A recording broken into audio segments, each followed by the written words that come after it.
Published by Ranobes. Horizon of War series. Water drizzled from the metal cans that Lancius carried with the help of a wooden pole. As he passed, the soil around the green vegetable patches grew darker. A strong earthy scent rose as the ground received more moisture. Despite having done this dozens of times, he couldn't help but think that he could have done it faster if he had sneakers or boots. Alas, all he got was a sad-looking medieval leather shoe with hardened soles. Lance, are your legs getting wobbly already? Mark teased from the well. Lancius chuckled and returned to the well for a refill, but suddenly lunged his wooden pole at Mark. Ha! Mark parried with his pitchfork and launched a counter sweep. Lancius blocked it, and the two engaged in a friendly spar, with Mark easily blocking and dodging Lancius's slow swings, taunting him all the while. After a few more attempts, Lancius finally threw his arms up. No more, hard to breathe. Mark didn't even break a sweat. Lancius's attacks only managed to mess up his disheveled short brown hair. Having been trained to wield a polearm, a simple pitchfork posed no challenge for him.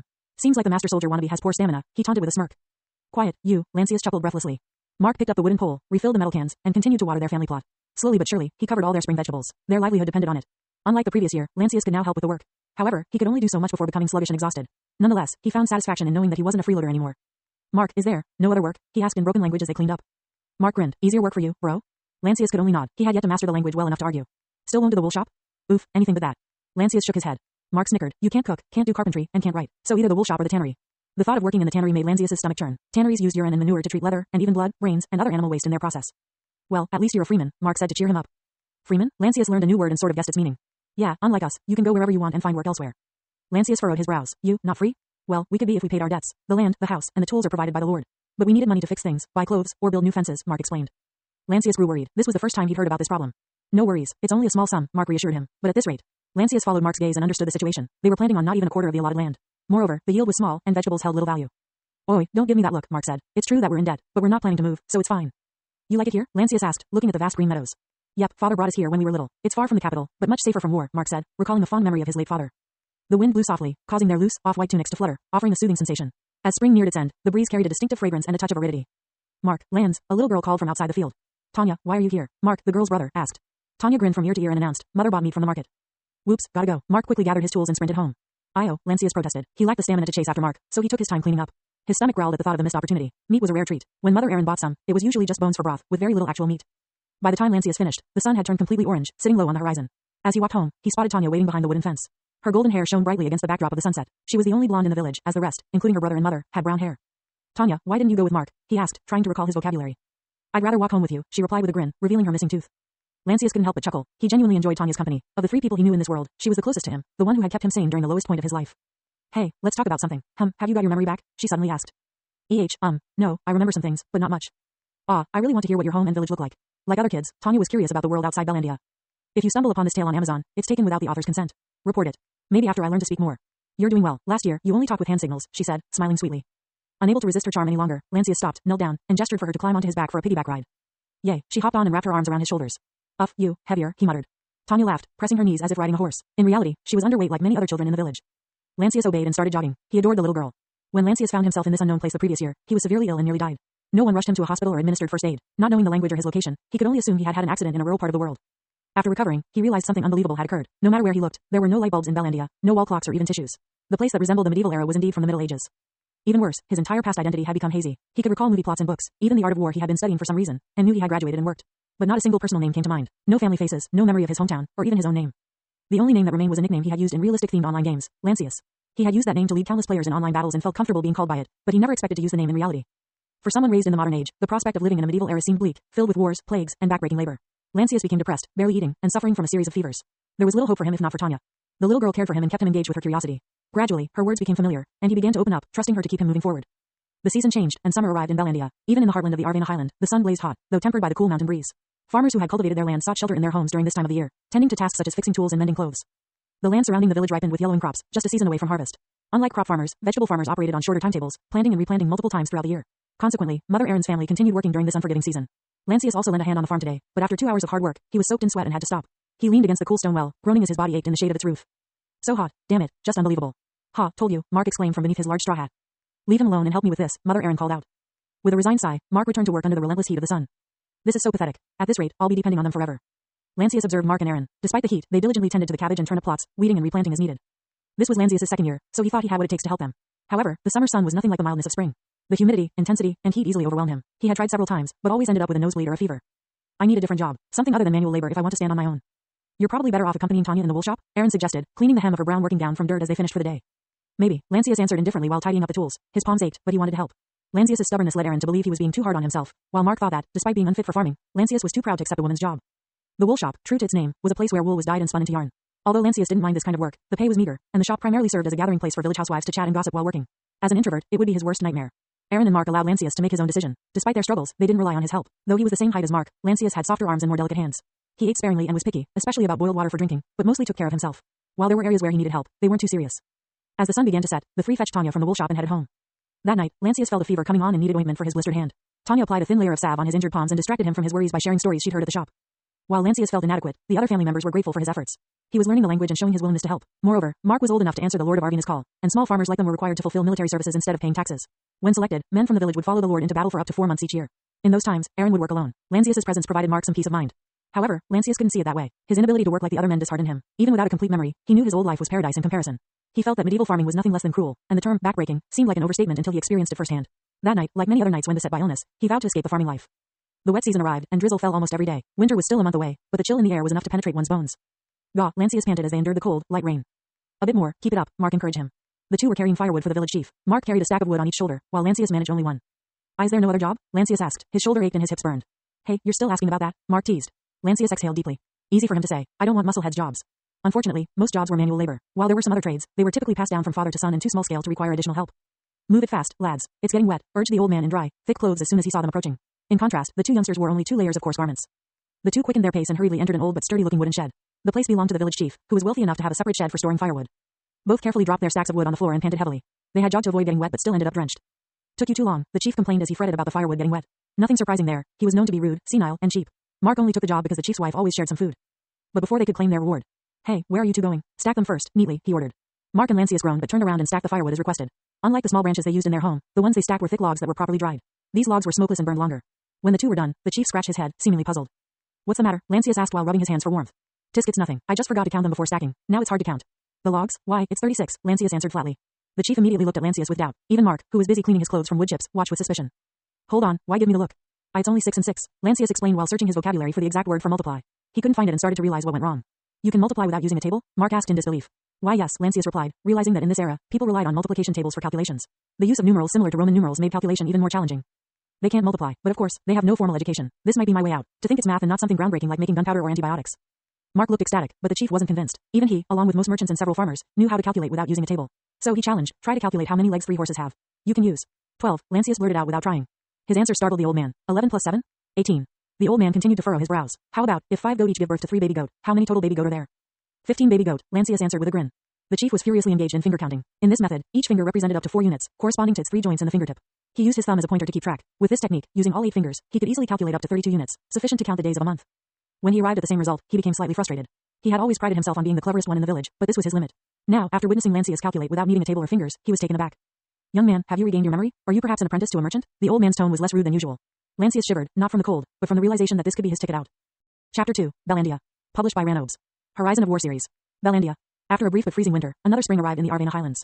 The snow melted, and the scenery changed dramatically. Meadows turned colorful with purple and yellow wildflowers while the wind carried whiffs of floral scent as the land returned to life once again. Like most villagers, the Aaron family spent their first week cleaning their yard and maintaining their thatched roof. Afterward, the village welcomed the new spring with a week-long festival. Only after the soil was soft enough did they return to farming. Last year, Lancius had unexpectedly assisted with the village's annual report, a job typically reserved for the village chief, scribe, or officials. However, his hopes for rapid advancement were quickly dashed. In a rural farming community, there were seldom jobs that required such skills. Despite the setbacks, the townsfolk began to see Lancius in a different light. They now viewed him as a foreign merchant apprentice who was robbed and lost in the woods, explaining his odd-looking clothing and inability to speak the common language. Since Lancius lost his memory, the rumor went unchallenged. Even the village chief wrote such in his reports. The officials learned about the appearance of a foreign straggler, but with the nobles locked in conflicts, they saw it as an unnecessary tidbit. The Aaron family followed their work routine as usual. During the warm spring season, Lancius was able to help out and they planted more than usual. Things were looking promising. After the planting season was over, Mark convinced Lancius to accompany him for daily strolls just before sundown. They would make their way around the village plaza, where the young people would socialize under the watchful eyes of their elders. Despite his social awkwardness, Lancius engaged in small talk and gradually improved his speaking skills. In this world, the common tongue was rough-hewn and direct. Words were utilitarian tools, not elegant and well-articulated. Conversation was a matter of conveying necessity, not crafting poetry. The more polite and formal the conversation, the stiffer it became. On one such evening, the two found themselves wandering aimlessly and ended up at the butcher shop. Though they were penniless as usual, they still went inside to catch up on the latest gossip and perhaps offer their help in exchange for some slices of meat. The owner, a retired butcher from the city, required no help that day, but he halted them. Lad, I heard you can do calculations? Lancius's eyes widened. Yes, I can. Connor, the owner, was tall, muscular, with a graying mustache. Next week I'm going to deliver a new batch of meat jerky to the city. I'm thinking to buy some supplies. Problem is, I don't know whether my savings will suffice. Shouldn't be too difficult. Can I have something to write? Lancius asked. Connor gave him a wax tablet and a wooden stylus. Would this suffice? Gratitude. This will do, he said, his words fluent and formal.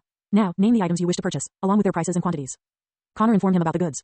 Lancius tallied them and compared the sum against the savings. You're still 40 copper short. About 3 silvers short, each, Connor approximated while rubbing his chin. Sensing an opportunity, Mark grinned and hyped it up. Wow, you sure can count fast. Not even the chief can calculate that much. Lancius could only smile sheepishly, but Connor nodding his head. Indeed, lad, you're pretty good with this. Mark found an opening. Surely such assistance begets some. But of course, Connor said happily.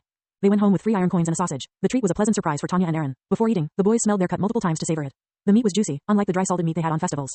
One small favor led to another. In the following weeks, the number of people asking for help, while random and inconsistent, steadily grew. Lancius was happy, but knew that he couldn't count on them for a living. When spring almost came to a close, Connor returned from his trip. He happily reported that Lancius's calculation had saved him from taking out loans. Now, he wanted Lancius to teach his oldest child calculation. Lancius, ever in a hurry to escape from farming life, immediately agreed. With Mother Erin's blessing, he took 2 students under his wing. At first, he thought that this was doomed to fail, but he soon realized that he was dealing with teenagers, not kids. They were well behaved and curious, so the teaching went smoothly. For his effort, he earned 6 iron coins or half a copper daily.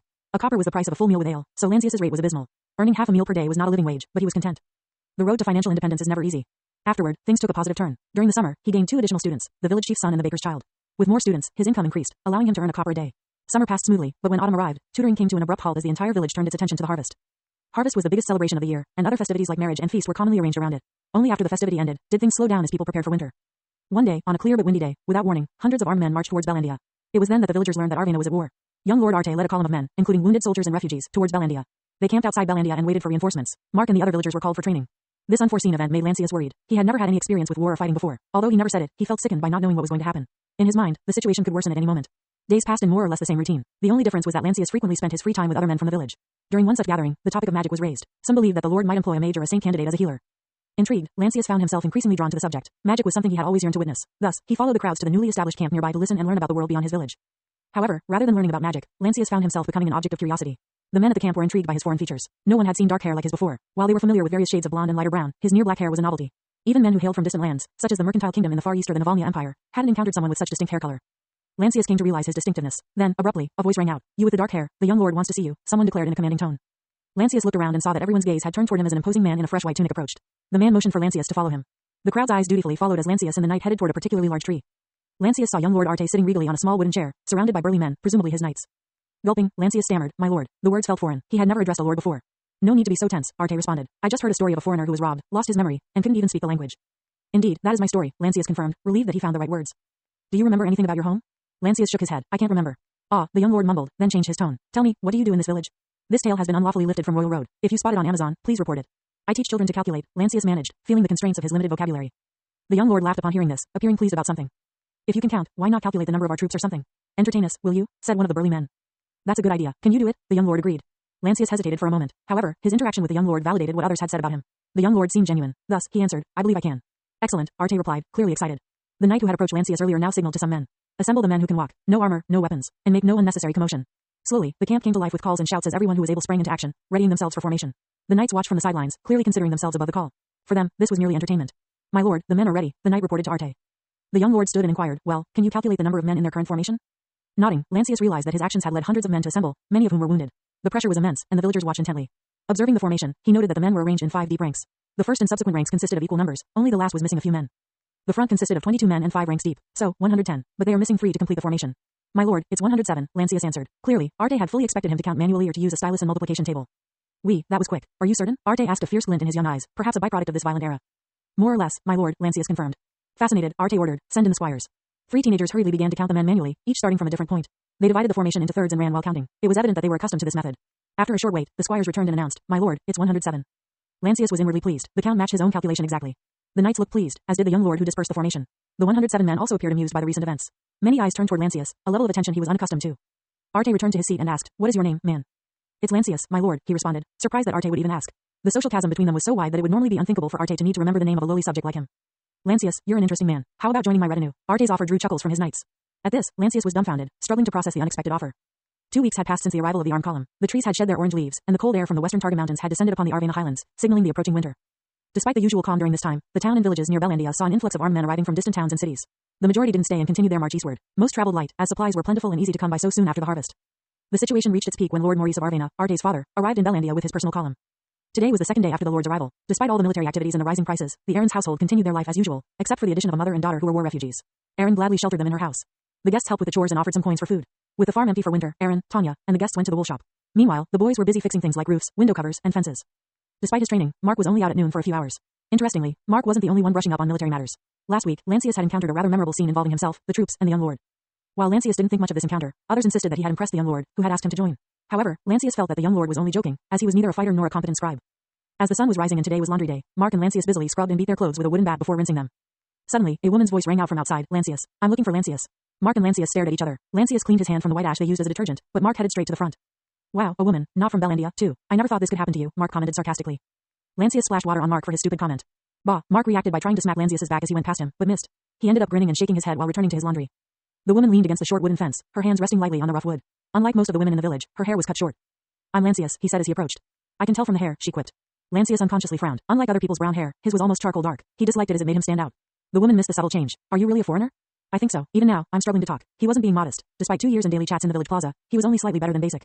I understand you enough. She straightened her posture and revealed a weathered black gambeson. An exquisite-looking belt decorated her waist and a well-worn scabbard hung neatly on one side. I'm Steffi, a squire. They sent me to help you on the journey ahead. She gave a little bow at the end. Lancius blinked several times to process what he just heard. A squire? Accompany me? A girl? Nervously, Lancius guessed why she was here. He concluded that the young lord's offer was real. However, nobody had informed him about this arrangement. May I call you Master Lancius? She asked indifferently. No, I'm not someone important. Just Lance is enough, he clarified. Steffi stared at him briefly. Lancius noticed that there was something about her gaze. It was so abnormally powerful and penetrating. Not wanting to start on the wrong foot, Lancius decided to explain his stance. Listen, before anything else, you should know that I haven't made my decision yet. She looked surprised. An invitation from a noble was a formality. It was hardly refused, either due to its prestige and opportunity, or fear of punishment. Are you by any chance afraid of the upcoming battle? That is one concern, yes, he admitted. Life for him was already hard without sanitation and antibiotics. Adding war into the mix would be suicidal. Steffi offered a stiff smile and explained, be at peace. At most, you're probably going to work as a scribe. But I never travel out and I can't even write that well. Lancius's confession broke the ice and made the squire chuckle. That's why I'm here. And Lance, put more trust in your ability. I was there, you know, when you counted the troops. Ah, he muttered. The troops had barely assumed formation. The squires just started their counts when you finished counting. How did you do that? Steffi asked with great interest. It's just multiplication, he said, but he knew that mental math was uncommon in this era. But you didn't even use a multiplication table. That's amazing, you know. The way Steffi said it made Lancius rather proud. However, he still had doubts. I'm just a farmer turned teacher. I only want to live in peace. Ah, so you're that kind of man, she said, gazing out across the landscape. I'm not sure I follow, Lancius replied. Humble. Many people get a speck of skill and become pompous and haughty. Lancius couldn't help but smile at her kind words. Is that your house? She gestured at the small hovel. Yup, he remarked without any intention of hiding that he lived in poverty. Looks cozy and well taken care of, aside from the rotted thatch roof and wood panels, Steffi observed. Indeed, it needs a bit of repair, Lancius admitted. Steffi nodded sympathetically. Must be costly. Yep, Lancius knew where the conversation was headed and braced himself for her sales pitch. So why don't you accept the offer? Being a lord's retainer brings wealth and status. What's not to like? Lancius was hesitant and asked sheepishly, do you know about the pay? For non-combatants on a campaign, it's usually half silver a day. Half silver was 6 copper. It was 6 times his income. Lancius started to see the benefit. I don't know about teachers' pay, but I think it's hard to pay for a better house, Steffi teased. Lancius unconsciously nodded in agreement. Steffi noticed the subtle change. I heard you guys aren't related, but don't you want to help them out? I imagine working the land is hard on the body. Lancius exhaled deeply. Mother Erin's back was getting worse while blue dyes wrecked Tanya's fingers. The family had taken care of him, a complete stranger. It was only natural for him to help them back. How about if I return tomorrow morning for your answer? She knew not to push too hard. Yeah, that's probably for the best. I hope you say yes, otherwise I'm stuck with half pay, Steffi commented without sounding bitter. Why? Well, because I don't have a duty right now, she answered flatly. But you're a squire? A masterless one. My knight master, unfortunately, died on a hunt. Maybe I'll tell you about her when we have the time. I'm sorry to hear that, but why won't other knights employ you? She giggled, because I'm a female and most all other knights are males. If I fuck around and become pregnant, then they'll be the one who gets the blame. That's awful. He felt embarrassed by the frank answer. She laughed. It's just a lame joke. But yeah, at any rate, you would be stuck with me. But don't worry, I'm more reliable than my looks. Lancius smiled at Steffi's self-promotion. Is it common for women to become squires or knights? Steffi furrowed her brows momentarily. Oh, I guess you didn't know since you're not from here. It's rare. Probably my master and I were the only ones, so I usually work with the servants. Why, do you wish to change for another squire? No, not at all, he said, shaking his head. I'm just curious. Sensing a change in his mood, she asked, so, how about it? Are you coming? He mulled about it. Are you sure about no fighting? Of course, we're only defending against a small incursion. We'll be mostly at the rear, far from any battle. Lancius was getting swayed. He looked around to settle his mind and spotted Mark hanging clothes. He too would get an exemption, she whispered. Lancius's eyes widened. He looked her dead in the eye and asked, are you sure? It's common knowledge that the lord can only levy one from a family. He knew that most men in the village had already answered the call. While a lord couldn't legally force the same man to answer the call multiple times, they could impose a quota on the village or settlement. As a result, many volunteered multiple times on behalf of their sons or other male relatives. Youngsters and first-timers like Mark, who had no protection from their parents or uncles, were sure to get selected. Lancius finally found his courage. When will we depart? Steffi smiled brightly. Tomorrow after sunrise. So soon? He asked while trying to steel his resolve. Winter is coming in a month or two, so we're running out of time, she remarked. Don't worry, I'll prep you up and show you the basics. Lancius remained doubtful. He couldn't shake off the feeling that he was being treated as an exotic pet with a talent for numbers. If that were the case, assigning him a squire would make sense, not as an assistant, but more like a handler. Despite his pessimism, he still wanted to repay the family's kindness. Lancius wasn't trying to play a hero. For him, it was about survival chances. Obviously, a scribe in the back line was safer than footmen in the front line. As he reached out to offer his right hand, he found himself already contemplating the words he would use to say goodbye to the family, preparing an excuse for Erin, Mark, and especially Tanya. Steffi took Lancius's hand, and the two clasped hands to seal the deal. I swear to protect you from harm and injury until we reach our destination. I put my life in your care, Lancius said, taking a leap of faith. Autumn of Elven Calendar 4422 was drawing to a close. Chapter 3, Ceresia. Published by Ranobes. Horizon of War Series. Ceresia. On his last night in Bellandia, Lancius told his family about his decision to join young Lord Arte as his retinue. His family was mostly ecstatic. However, Mother Erin felt the need to warn him, remember, we're just village folk, and you still have a lot to learn about interacting with nobles. It's not that scary, Mother. Besides, expectations are low for country folks like us, Mark reassured. He then added, based on your abilities, you'll probably work in the supply camp. The worst that could happen is joining a scouting party to count enemy soldiers, but that's unlikely since you need to know how to ride a horse. Lancius nodded, hoping Mark's assessment was accurate. You know what Connor told me? Mark asked.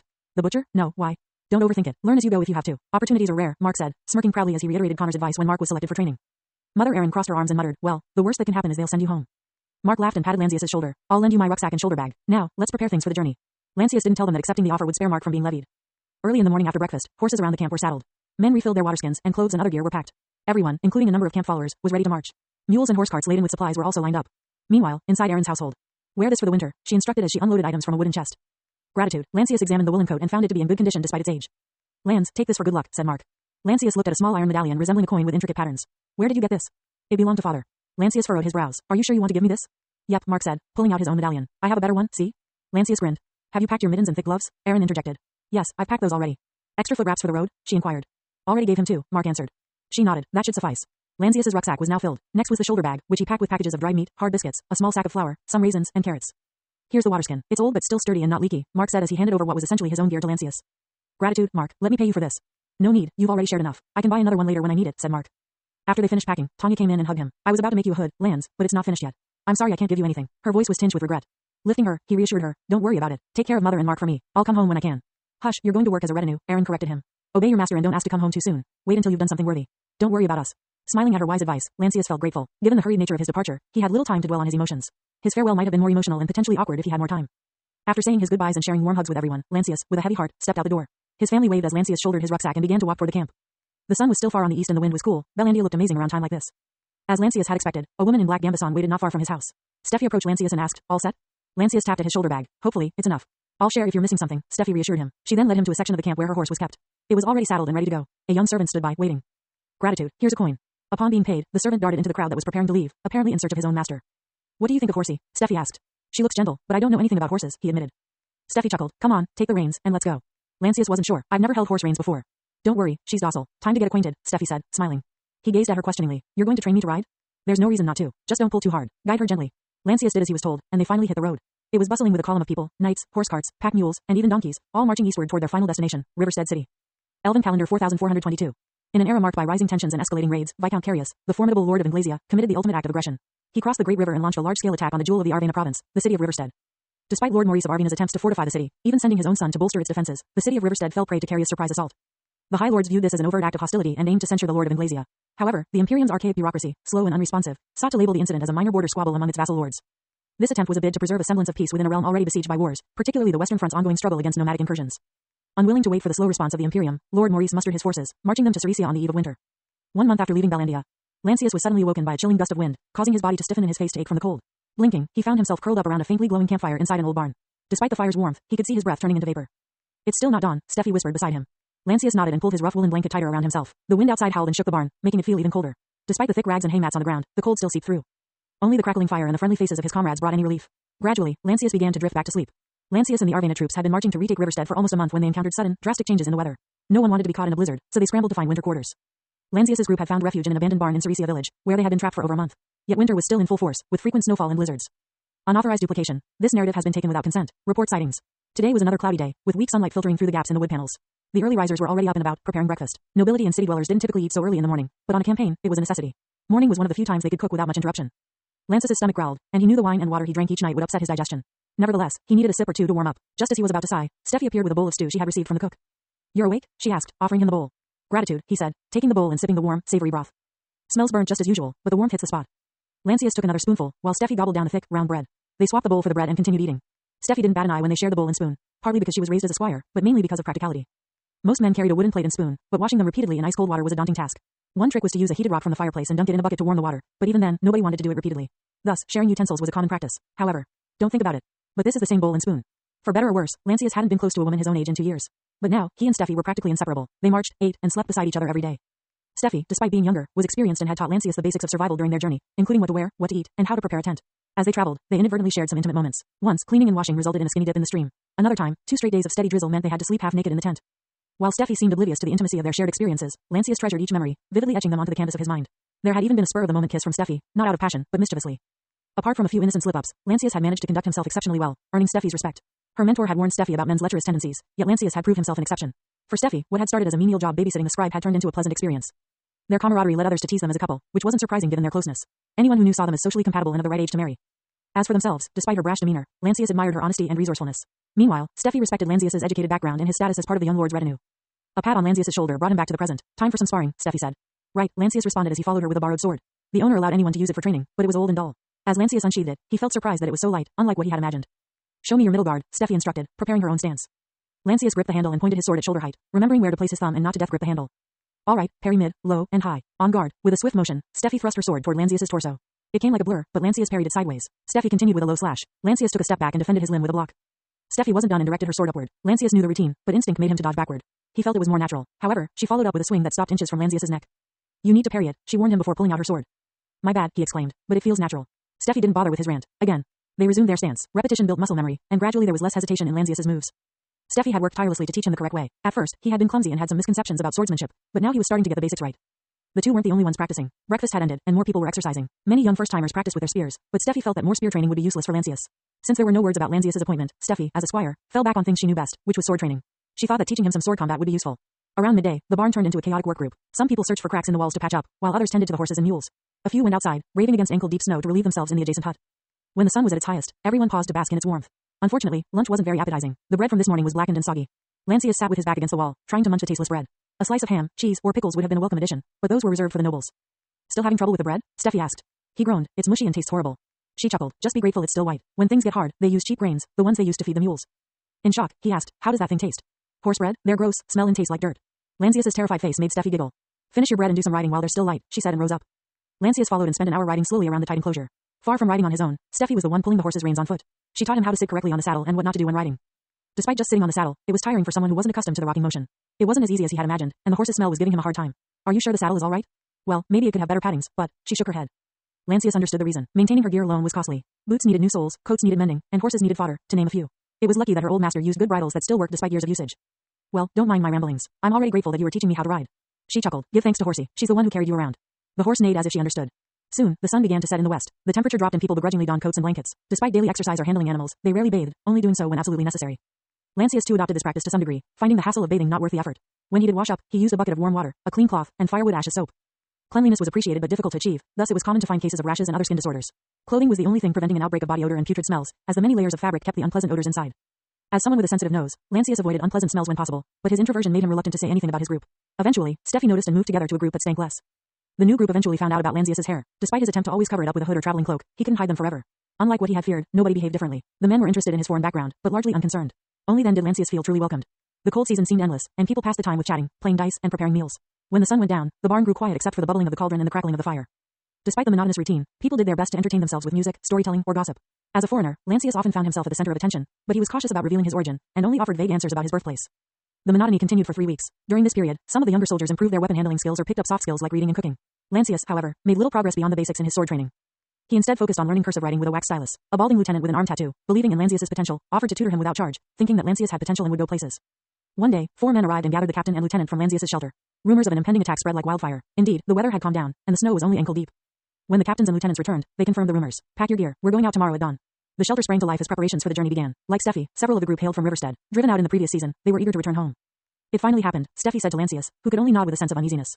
The next day dawned in Ceresia, with a drop in temperature and a fierce wind. The barn doors, which were usually closed, stood wide open, and lanterns and torches illuminated the inside. Dozens of men dressed in their winter gear were ready for departure. Similar scenes were taking place in neighboring towns and villages. After being cooped up in their shelters for over a month, the Arvena troops were finally returning to march. As squire and scribe apprentice, the young lord assigned Steffi and Lanzius to stay behind and take charge of the supplies.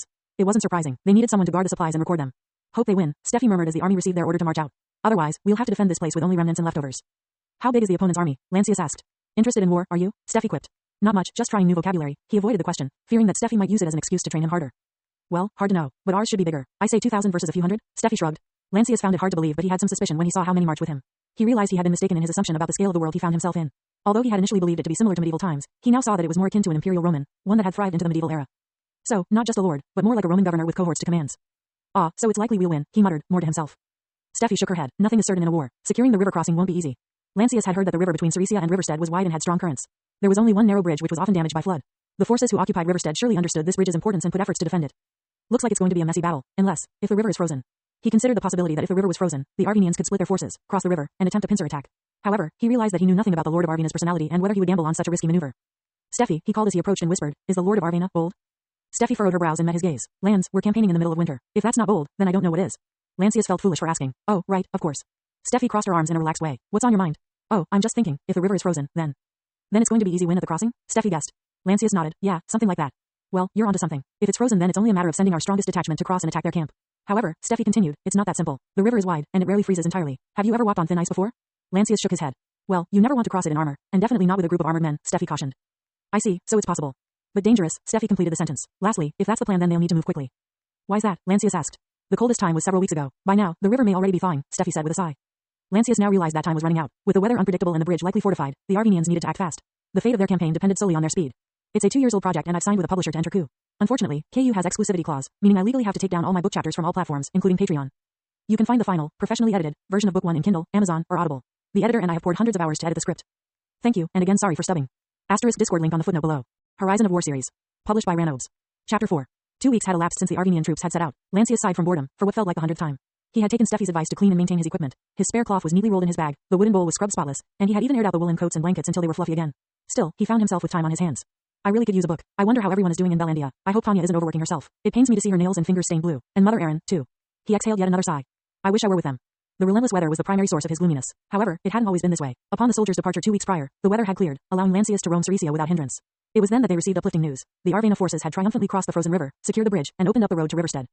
Regrettably, just as the Arvenians should have been advancing toward Riverstead to set up their siege against the occupier force, the weather took a sudden turn for the worse. A relentless snowstorm besieged the region, with no end in sight. Sitting not far from Lancius, 2 elderly men in warm gambeson were patching holes in their bedrolls and blankets. It's snowing again, one of them muttered. His companion stood up, looking concerned. They went to the barn door and secured it tightly. I'm worried about our people, the second man whispered. They'll be fine. Riverstead is a 4-day journey from here, his friend said, attempting to comfort him.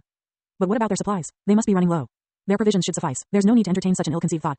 Lancius couldn't help but feel a twinge of unease. We've captured the bridge, but maintaining the siege and taking the city is a different matter. Especially in a winter like this. Lancius, Steffi, the 2 old men, and 2 boys were in charge of a cartload of grains, small barrels of ale, cheese, and salted meat. They made up one of the many supply posts around Ceresia. It wasn't much, but due to winter, moving them all to a dedicated spot was a logistical nightmare. Thus, instead of a well-guarded camp, the supplies were scattered with minimal personnel to guard them. The main body of the army marched with as many supplies as they could manage. What Lancius and the other groups were guarding were leftovers that were too cumbersome to transport in the snowy conditions. Linking them with the main army was a group of men and mules who would come regularly for supplies. But the last visit, and the last news, had been 10 days ago, before the weather worsened. Keeping 2,000 men from freezing with just medieval technology is almost unthinkable. Men need more than just food, tents, and blankets to survive the winter. Without a fire, nobody will survive at night, and firewood is cumbersome and not easy to get. His experience in Bellandia had taught him that firewood must be dried through the summer. A properly dried wood would make good heat with almost no smoke. Meanwhile, recently cut logs had too much moisture and produced less heat with lots of smoke. With the path likely blocked by heavy snow, Lancius could only imagine the hardship that befell the men on the front line. The nobles could furnish themselves with charcoal heaters, but the common folks could only rely on foraging the snowy woodlands for fallen logs and dead branches. Meanwhile, the stacks of firewood in Ceresia lay unused. No use worrying about it. The dullness endured until the orange glow of the setting sun seeped through the cracks in the wooden walls. Observing this, the 2 elderly men enlisted the boys' help with chores. The boys weren't particularly helpful, but the men appreciated their company. The youngsters were the same age as their grandchildren, and their lively chatter distracted everyone from thoughts of war. As the pottage bubbled away in the cauldron, the food preparations came to an end. To fill the time before supper, one of the men chopped wood while the other taught the boys some winter crafts. In contrast, Steffi seemed to snooze effortlessly, as if she hadn't a worry in the world. After sword training, a lunch break, and a bit of horse riding, she was indulging in a well-earned nap. To be fair, she had been eager for another round of training, but Lancius had declined, as his hands had developed painful blisters and calluses. Steffi shifted in her sleep and faced Lancius's direction, and he caught himself staring at her. She does have a cute side. Without the fierce eyes, she looks innocent, even fragile. She had told Lancius that it was rare for women to take up arms. Many called her a shield maiden, a term that harked back to an older era when men and women fought side by side in battles. Nowadays, as peace and civilization had advanced, it had become uncommon. While some women did become huntresses or knights, they were considered outliers, and their numbers gradually diminished. His stomach suddenly cramped up, stirring him from his thoughts. He rubbed his stomach, to no avail. It was getting worse, but he didn't know why. He had been avoiding milk, but perhaps his habit of drinking wine, even when diluted with plenty of water, was causing discomfort in his unaccustomed stomach. Quietly, Lancius resigned himself to the boredom and unease. He could try to strike up a conversation, but they had already exhausted their topics. Even Lancius, with his keen interest in the history of the Imperium, had grown weary of the old men's tales. What he wouldn't give for a visit from a wandering minstrel, or even the internet and some films. He longed to learn more about the ancients, the elves, half-elves, and dwarves. While this group, like most people, had some knowledge about their world's origins, they lacked the insights a wandering minstrel could provide. Though it wasn't always easy getting a minstrel to sing about what you wanted to hear. The barn was suddenly filled with the sound of a creaking door. Lancius only managed a brief glance in its direction before Steffi sprang awake from her slumber. Sword? Metallic flashes propelled Lancius into action. As Steffi rushed to the door with sword in hand, Lancius grabbed his sparring spear and ran after her. The 2 old men also scrambled for their weapons, but it was all for naught. Hello, boys, greeted a familiar bearded face as he opened up the barn door. Thomas, shouted the old man behind Lancius. Please spare me the blade, Thomas said with a grin. Steffi smirked and sheathed her sword. Lancius, too, recognized the man and lowered his guard. Thomas was old enough to sport a full gray beard, but a protruding axe that hung on his belt proved he was still in his prime. Along with 4 other men, their horses, cart, and mules, they went inside to warm themselves. Everybody asked about the front line, but the newcomers just looked at each other with big grins and bright faces. Aw, damn it, just say it. We won, Thomas said in the most anticlimactic way. Everybody couldn't believe what they heard. Did you? Lancius tried to ask. We won, somebody cut in, and the rest followed. A wave of emotion erupted as they realized that the war was over. Youngsters and old men alike jumped in joy and danced happily in celebration. Spring of 4423 had yet to arrive when the Arvena troops successfully took back Riverstead city after a short siege. It had been 10 days since Thomas arrived in Ceresia, and they were now marching toward Riverstead. The trees were bare, their branches whitened by a layer of frost, and the road was still covered in ice. Despite the conditions, Steffi, Lancius, and the Ceresia supply group were in high spirits, as today marked the final leg of their journey. Steffi rode her horse, while the coachman and the boys journeyed on the horse-drawn supply cart. Lancius, Thomas, and the others walked beside the mules laden with goods. By midday, they reached the outskirts of the city where they found a cobblestone road, significantly easing their travel. Lancius was captivated by the grand city. The imposing towers and bridges of Riverstead were an impressive sight even from a distance. As they drew nearer, the view became even more remarkable, with rows of tall buildings with white plastered walls, their colorful roof tiles visible through the snow. You like it here? Steffi teased as they crossed the stone bridge leading into the city. This is awesome, Lancius admitted as they entered. Wait till you see the market when it returns to normal. They have everything. Though currently sparse due to the war, the vividly colored shops and stalls caught Lancius's attention. He marveled at the city's advanced appearance compared to Bellandia. Come, let's report before dark, Steffi urged. They said their farewells to Thomas and the rest of the supply group. Since they served the same lord and were stationed in the same town, they knew they would likely cross paths often. Steffi and Lancius left their horse at the city stable and went in search of the captain. After asking several people, they finally found him supervising reconstruction efforts. Despite being well over 50, he still possessed an imposing figure. He wore a thick woolen tunic in a rich yellow hue, layered over a padded gambeson for warmth. Spotting Steffi, the captain gestured for her to approach. No mule is lost or injured, sir, Steffi reported. That's not how to report. The captain appeared annoyed, confirming Lancius's suspicions. The goods, are they safe? Unable to answer, Steffi nudged Lancius, who pulled a parchment from his bag and presented it. The supplies from the village of Ceresia are present and accounted for, sir. The captain glanced at the parchment but dismissed it. Keep it for the seneschal's men. Then, addressing Steffi, he said, make sure the animals are fed and rested. We're going to need them soon. Another battle, sir? She inquired. The captain snorted. The northern bastard still refuses a truce or surrender. The lord is hunting the remnants as we speak. I see, she murmured. Will that be all? The old man questioned. Seemingly uneasy, she asked, sir, any chance of payments? The captain shook his head. You'll have to take it up with the marshal or his deputy. And they're both away. She sighed. Sir, what about him? Her question perplexed the captain. What about him? A new scribe? Steffi grinned. We're not sure yet, but the young lord personally recruited him. Her statement surprised the captain, who took a closer look at Lancius. I'm Lancius, from Bellandia village, sir. Well, Lancius of Bellandia, what makes the young lord want you in his retinue? I'm not sure. Don't be modest, Steffi interrupted. He can calculate real fast. Lancius noticed the captain eyeing his darker hair peeking out from his hood, but the captain didn't mention it. Did the young lord say anything more specific? Both shook their heads in unison. The man sighed as he considered the situation. It's not the first time, he muttered to himself. Oi, fetch me the scribe, he instructed his squire. After waiting, an even older man appeared, wearing a long blue tunic and brown robe. The captain dictated a brief letter and handed it to Lancius. Give this letter to the municipal office tomorrow morning. That'll be all. He dismissed the duo. Lancius bowed his head, but Steffi had another question. Sir, what about me? Let me guess, as I predicted, you convinced no one to take you as their squire? She shook her head and feigned sadness. Oh, begone, he scolded her. Just stick with this Lancius fellow. Really, I can do that. The captain didn't elaborate and waved his hand to send them away. The two walked away from the reconstruction site and headed into the main street. Well, I guess we're stuck together, Steffi said lightly. So glad that we're both employed, Lancius remarked. She chuckled. Come, let's head home before dark. I reckon there's a lot to be done. That made him stop in his track. Home? You have a house? Of course, I live here, you dummy. Well, it was my master's, but nobody threw me out when she passed, so, she explained, carefree. Doesn't the city have a? He tried to find the word barracks, but he couldn't find it in his vocabulary. Steffi tilted her head. Lancius seemed to realize that the word might not exist. What's the building where soldiers sleep? Guardhouse? That's reserved for guardsmen, and it's cramped. What about the other men-at-arms? Oh, you mean billets. Yeah, the lord could ask the townsfolk to provide housing for his men, but I guess right now, Riverstead doesn't need one. Most of the city was empty. Its people had evacuated when the war started last year. Some refugees had returned, but many would wait until spring or summer when the road was firm and passable. The two walked down the cobbled path toward a lifeless, narrow alley. Not 1 in 10 buildings had lights in their windows or smoke coming out from their chimney. They passed a tavern that was crowded with soldiers and city folks. The heavenly smell of grilled meat reached them. Steffi sniffed the air. Want to give it a go? Lancius asked. We can't, she exclaimed and walked away. He followed up and asked, is the place expensive? 2 copper, but we need to be frugal, otherwise, we'll go broke. Both of them sighed. Nobody expected the opponent to refuse a truce after defeat and keep up fighting. With the lord and most of his troops continuing the mob up, nobody in Riverstead could pay them. Isn't Lord Arte in Riverstead? He asked with hope. Lands never ask money directly from the nobles. They'll get irritated. The ones who pay are either the seneschal or the chamberlain. Neither of them took part in the campaign, only their assistants attached to the lord or the marshal. I see. Lancius took her advice to heart. As they left the tavern behind, the sky above them transformed from a mesmerizing golden hue to a breathtaking reddish orange, and a chilling wind whipped through the deserted alleyway. With empty pockets but hearts full of hope, Lancius and Steffi continued to stride forward, neither knowing what the future would hold for them. Horizon of War series. Published by Ranobes. Chapter 5. The growing darkness and looming snowbanks on either side of the road didn't hinder Steffi from finding her home. Lancius followed Steffi as she headed down a row of similarly sized buildings. She slowed down and stopped where the road ended. Lancius saw an empty 2-story wooden house. As they stepped up to the door, they saw that the lock had been smashed open. Lancius nervously turned to Steffi, waiting for her response. Steffi drew her sword, gave a confident nod to Lancius, and cautiously pushed the door inward. The creaking of the frozen hinges heralded their entry, but no challenge came from inside. Steffi went in, and Lancius followed, drawing his knife. The house wasn't large and was only modestly furnished, so they could easily see that nobody was inside. They checked the kitchen and the wet area but found nothing. Steffi dropped her bag and motioned upstairs. She ran up the flight of stairs and disappeared from view. Lancius heard a door being flung open and then another, but then, there was only silence. Slowly, the knife in his hand felt insignificant. He stopped hesitating and went for the stairs, but the sounds of footsteps stopped him. Steffi appeared from upstairs with an unlit candle. All clear, she said with a faint smile. Anything lost? He asked while sheathing his knife. It took 2 tries, as his hand was unusually tense. I'll worry about it later when I have time, she responded. There were clear signs of looting or burglary inside, but there was nothing they could do about it. As darkness fell, Steffi placed a candle on the wooden table and began unwrapping the small pouch that contained a flint, a metal object, and small pieces of wood from the previous night's fire. She grabbed the flint and struck it against the iron, directing the sparks onto the pieces of wood. After several attempts, an ember glowed red, and she carefully used it to light the candle. Lancius found a wooden plank lying on the floor, lifted it, and placed it into the corresponding iron bracket to secure the door. Come, let's head upstairs, she called, holding the lit candle in her hand. The narrow wooden stairs creaked almost with every step. Upstairs, they were greeted by 2 doors. That's my late master's room, Steffi said, nodding to one of the doors. You better not enter. I see. So where do you sleep? My bed is beside hers, Steffi said vaguely as she led him toward the other door. Lancius followed her inside to see a tidy study. So where will I sleep? Here. She lightly stomped on the wooden floor. At least it won't be cold, he responded, fully expecting to sleep on the floor. No, I haven't pulled out the bed, she clarified. Oh, he remarked shyly. That made her giggle. Lands, you're my charge. I won't let you suffer. The room was dusty and damp, so they did what they could with a broom and cleaning rags. Steffi found a dry rushlight on the cabinet and lit it up. Afterward, she went inside her room and dragged a bed out. You sure you can do it alone? Lancius asked in between the screeching noises. But with only a few tries, she managed to get the oaken bed frame out. Out of curiosity, Lancius tried to move it. Oof, this is heavy. The bed refused to budge. She chuckled. Better do it together. The two moved the bed into the study without an issue. Afterward, they returned downstairs only to realize that all the firewood was gone. Lancius wanted to give it another look, but Steffi said, wait here. She lifted the wood plank on the door and headed outside. He followed and spotted her just as she entered an empty-looking neighbor's house. Did she just barge into her neighbor's house? He glanced around nervously, feeling like an amateurish thief's accomplice. Fortunately, Steffi returned quickly with two sizable objects in each hand. She handed one to Lancius as she walked by, and the two hurriedly returned to their place. What are we going to do with these chairs? Lancius asked her as they barred the door once more. They belong to the jerk. He used to piss from his window at night, right onto my fence, she explained, lifting the chair and heading into the kitchen. What? Lancius couldn't believe what he just heard. After my master passed away, she began, this neighbor kept bothering me. One time, he even waggled his privates when I walked home.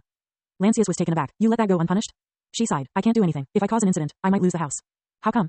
It's a long story, Lance, she said, clearly not intending to elaborate. After a brief pause, Lancius asked, so, do you have a mallet? His question made her smile. Steffi didn't have a mallet, but she did have a small, rusty axe. Despite its bluntness, they quickly turned the chairs into firewood. Now, the wood burned brightly. Steffi put the clean snow she had gathered into the cauldron and let it boil. Meanwhile, Lancius removed his coat and watched as Steffi arranged what they had left on the table. Lance, there's only gruel until I can get something from the market tomorrow. Let me pay for the food. Better save your coins. You might need better clothes, she said, pouring the grains into the cauldron. Ah, you think so? He realized that all his clothes were shabby. You need to look the part, like the captain's scribe earlier. Let's visit some second-hand shops tomorrow. The image of a long blue tunic came to Lancius's mind. But don't I need to report in the morning? Ah, it's fine. You can show up later. It's not like the captain would send a runner to inform them about you. Lancius nodded. He knew he wasn't important enough to warrant that kind of treatment. Without things to worry about, he started to unwind. The comfort of the home felt luxurious after a prolonged stay in barns and tents. He looked around and couldn't help but compare this place to his home in Bellandia. Almost every feature in this house looked better. Even in a lower-class area, the house had a sturdy construction and a separate living space. This way, the soot and stench from the kitchen area stayed below. The cauldron made noises as it boiled. Steffi diligently stirred and added her last chunk of cheese, followed by a portion of salted meat from a waxed linen wrap. It's almost ready. Lancius picked up a bowl from his bag while Steffi grabbed one from the cupboard. The meal was a humble one, but the mood was uplifting and they still had their wineskin full of spiced ale. They had been sleeping rough for months, so the prospect of spending the night on proper beds was overwhelming. As they ate, a curiosity dawned on Lancius. Steffi, is it all right in the city for unmarried men and women to spend the night in a house together? Of course not. If they're caught, they'll be forced to marry. Her voice trailed off as she slowly realized what it was all about. Oh, shit, we've been together for so long that I forgot about that. Lancius exhaled deeply. Although they were technically still on a campaign, they were now stationed inside a city, which meant they could get in trouble with the parish laws. He had only recently learned about the restrictive and unreasonable rules that governed medieval society, such as the sumptuary laws that dictated what clothing, colors, fur, and jewelry were permissible based on a person's social status. Worse still were the laws imposed on unmarried couples. If a man and woman were found alone together without a chaperone, the parish would levy a fine. If they were caught touching, the fine would be even heftier.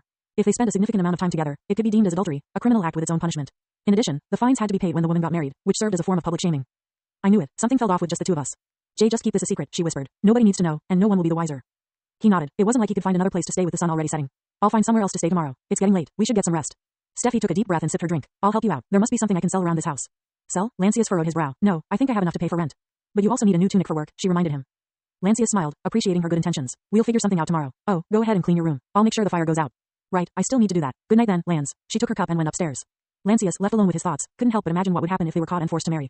Although he couldn't remember his exact age, he felt that he was older than 20. Meanwhile, based on her story, Steffi was nearing 20 as well. Both were considered old enough to marry. But would that work out?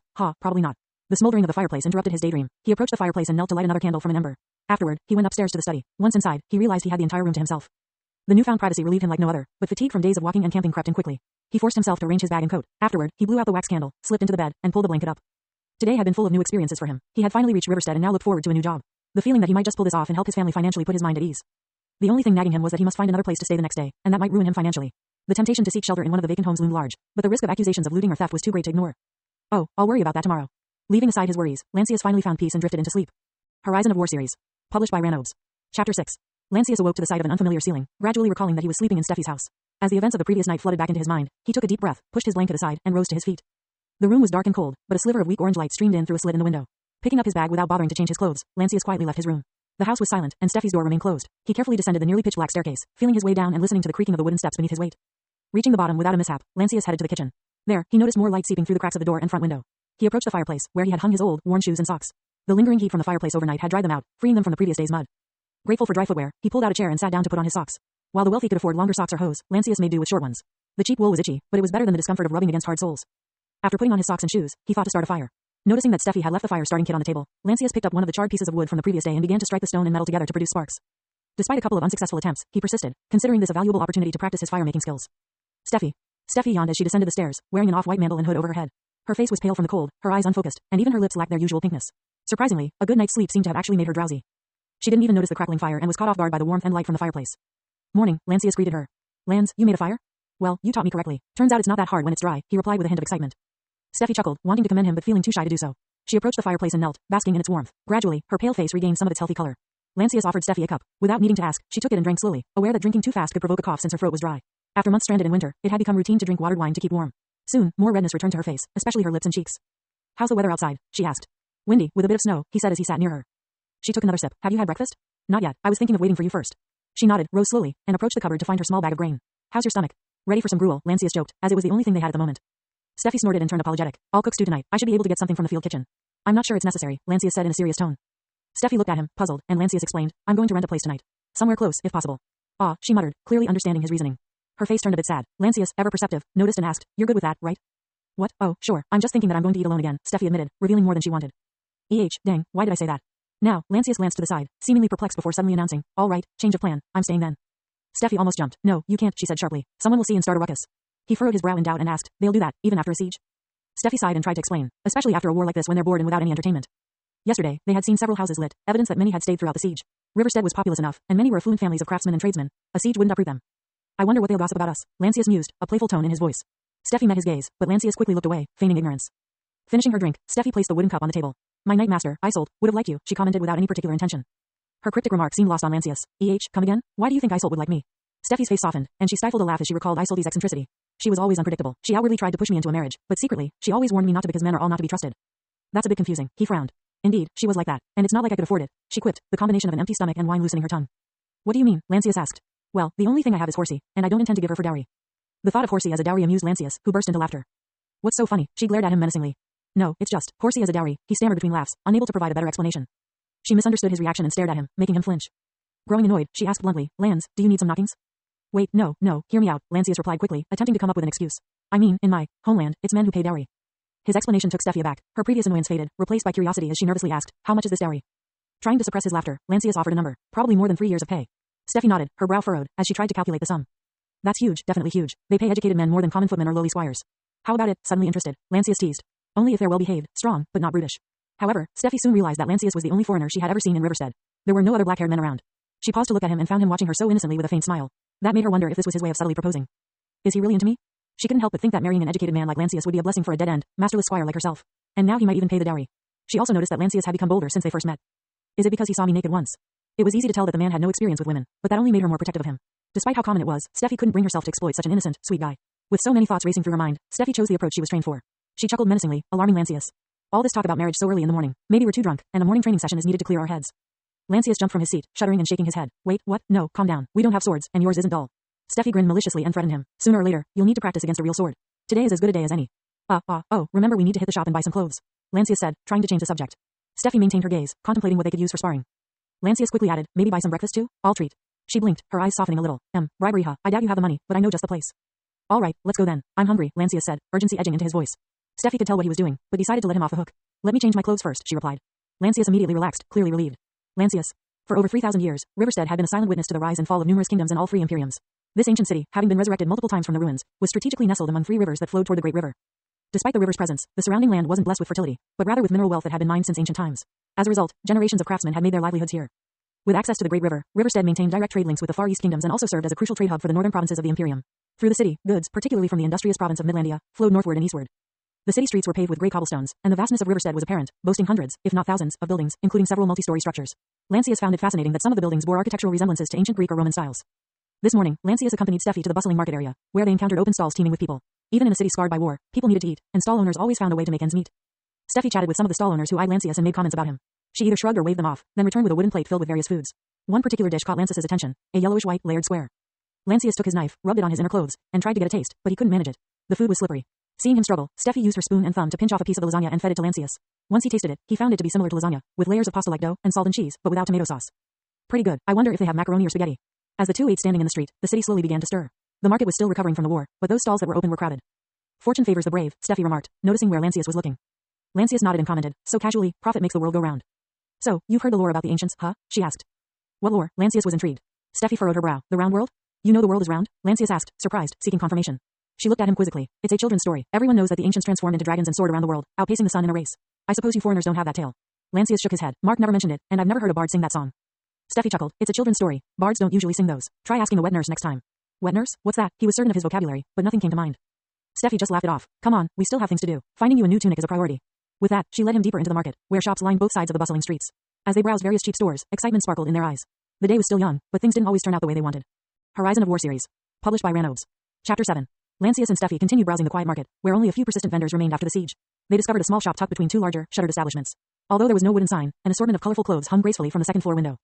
"Ah, the old grandpa made it through," Steffi exclaimed excitedly, pulling Lancius by the hand and pushing the door open with the other. Upon entering, they were met with the scent of well-worn fabric and leather.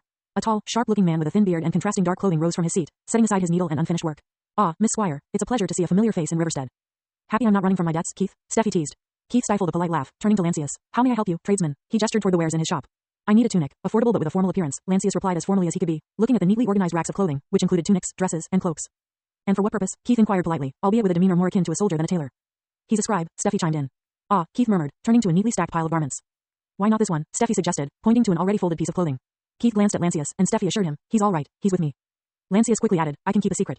Keith smiled and explained, "The folded ones are likely looted from this city or nearby area. Lord Carius's men forced me to buy them. I've already bribed their officers, but they still demand more." Steffi looked at them, found something she liked, and inquired, "Can't you sell them to us? Let's avoid trouble. Those garments are tailored for nobles, and someone will recognize the original owner. If word gets out, we could all face consequences," Keith reasoned, pulling two tunics from the pile, one yellow and one blue. Lancius immediately took a liking to the vibrant blue tunic, but he maintained a neutral expression and replied, "Don't you have something brighter? I don't want my employer to think I'm uneducated." Keith chuckled, refraining from commenting on Lancius's accent, and returned to the stack, searching for a tunic that would suit Lancius's needs. Steffi approached Lancius and whispered, "I like the blue one. If you're in a fight, do you show your intention to your opponent?" Steffi was taken aback and understood his reasoning. "Good thinking. I'm not a teacher for nothing," Lancius quipped. "Now, here's a brighter one." Keith pulled out a red tunic. Its color was faded, making it closer to a pink, but the intricate embroidery along the neckline and hem spoke of its former elegance.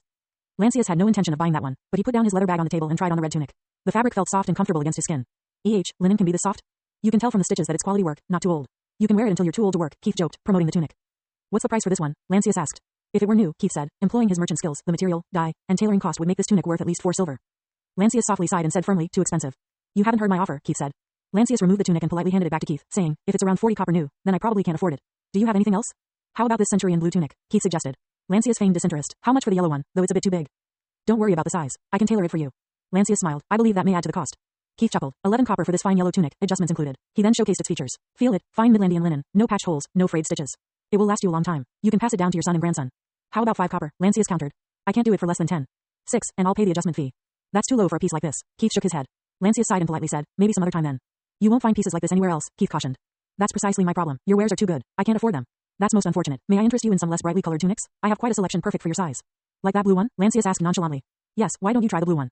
Lancius tried it on and found it in excellent condition, with no stains on the hem, indicating it had been well cared for. It wasn't as soft as the red one, but it was undoubtedly better than the coarse ones he had acquired from Bellandia. "I don't like the color, but beggars can't be choosers," he quipped, much to the shop owner's delight. "I like you, and since you're Steffi's friend, I'll give it a good price. 7 copper. 4. Even 4 is too much for blue dyes." "I can't do that." Keith expertly positioned the tunic in the sunlight to reveal its deeper color. Lancius didn't bother to look but instead focused on the seller. "I believe you still make a profit with 4 copper. What do you say? It's early, and they say good fortune to start the day is good for business." Keith smiled and said, "Since you're a good lad, let's make it 6, that's.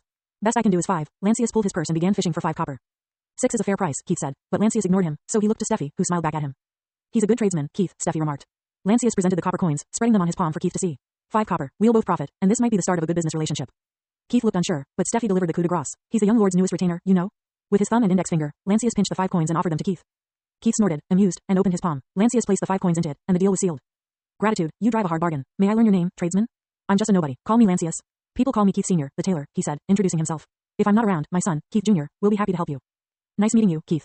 If you need a simple adjustment, I can do it for you, free of charge," Keith said. Lancius proudly wore his new blue tunic as he stepped out of the shop, brimming with newfound confidence. "Come here," Steffi beckoned, wanting to admire the blue tunic with its intricate orange embroidery along the neckline and hem. "Lance, it looks good on you. Now you look the part," she complimented. "Of course, it cost me 5 copper," Lancius quipped. "That's enough to buy food for a week." Steffi giggled and elbowed him, knowing he had gotten it at a bargain. "Oof, what's that for?" Lancius complained but couldn't help chuckling as he followed her. "Next up is the sword," she announced. No, I'm a scribe. I don't need a sword," he blurted, fearing she was going to train him with a sharp sword for real. Steffi paused and pondered. "All right, then let's just head there," she decided, leading him southward, toward a large building at the end of the market district. "What's this place?" Lancius looked up at the tall stone compound with walls and large double gates for carts. "Hopefully, your new office," Steffi replied. Lancius was taken aback by the size of the municipal office. "But weren't we planning to do this tomorrow?" "Well, it's nearby, and it can't hurt to try out your new centurion blue tunic." The two walked until they saw a small door just beside the double gate. A guard in Brigandine lazily greeted them with a nod but didn't ask any questions. They entered through the open door and passed several other guards who watched them with similarly little interest. Inside, they discovered a garden and a large, paved courtyard, with a towering 3-story Riverstead municipal office building overhead. The structure had once been a proper castle, but now it served as storage and a taxation office.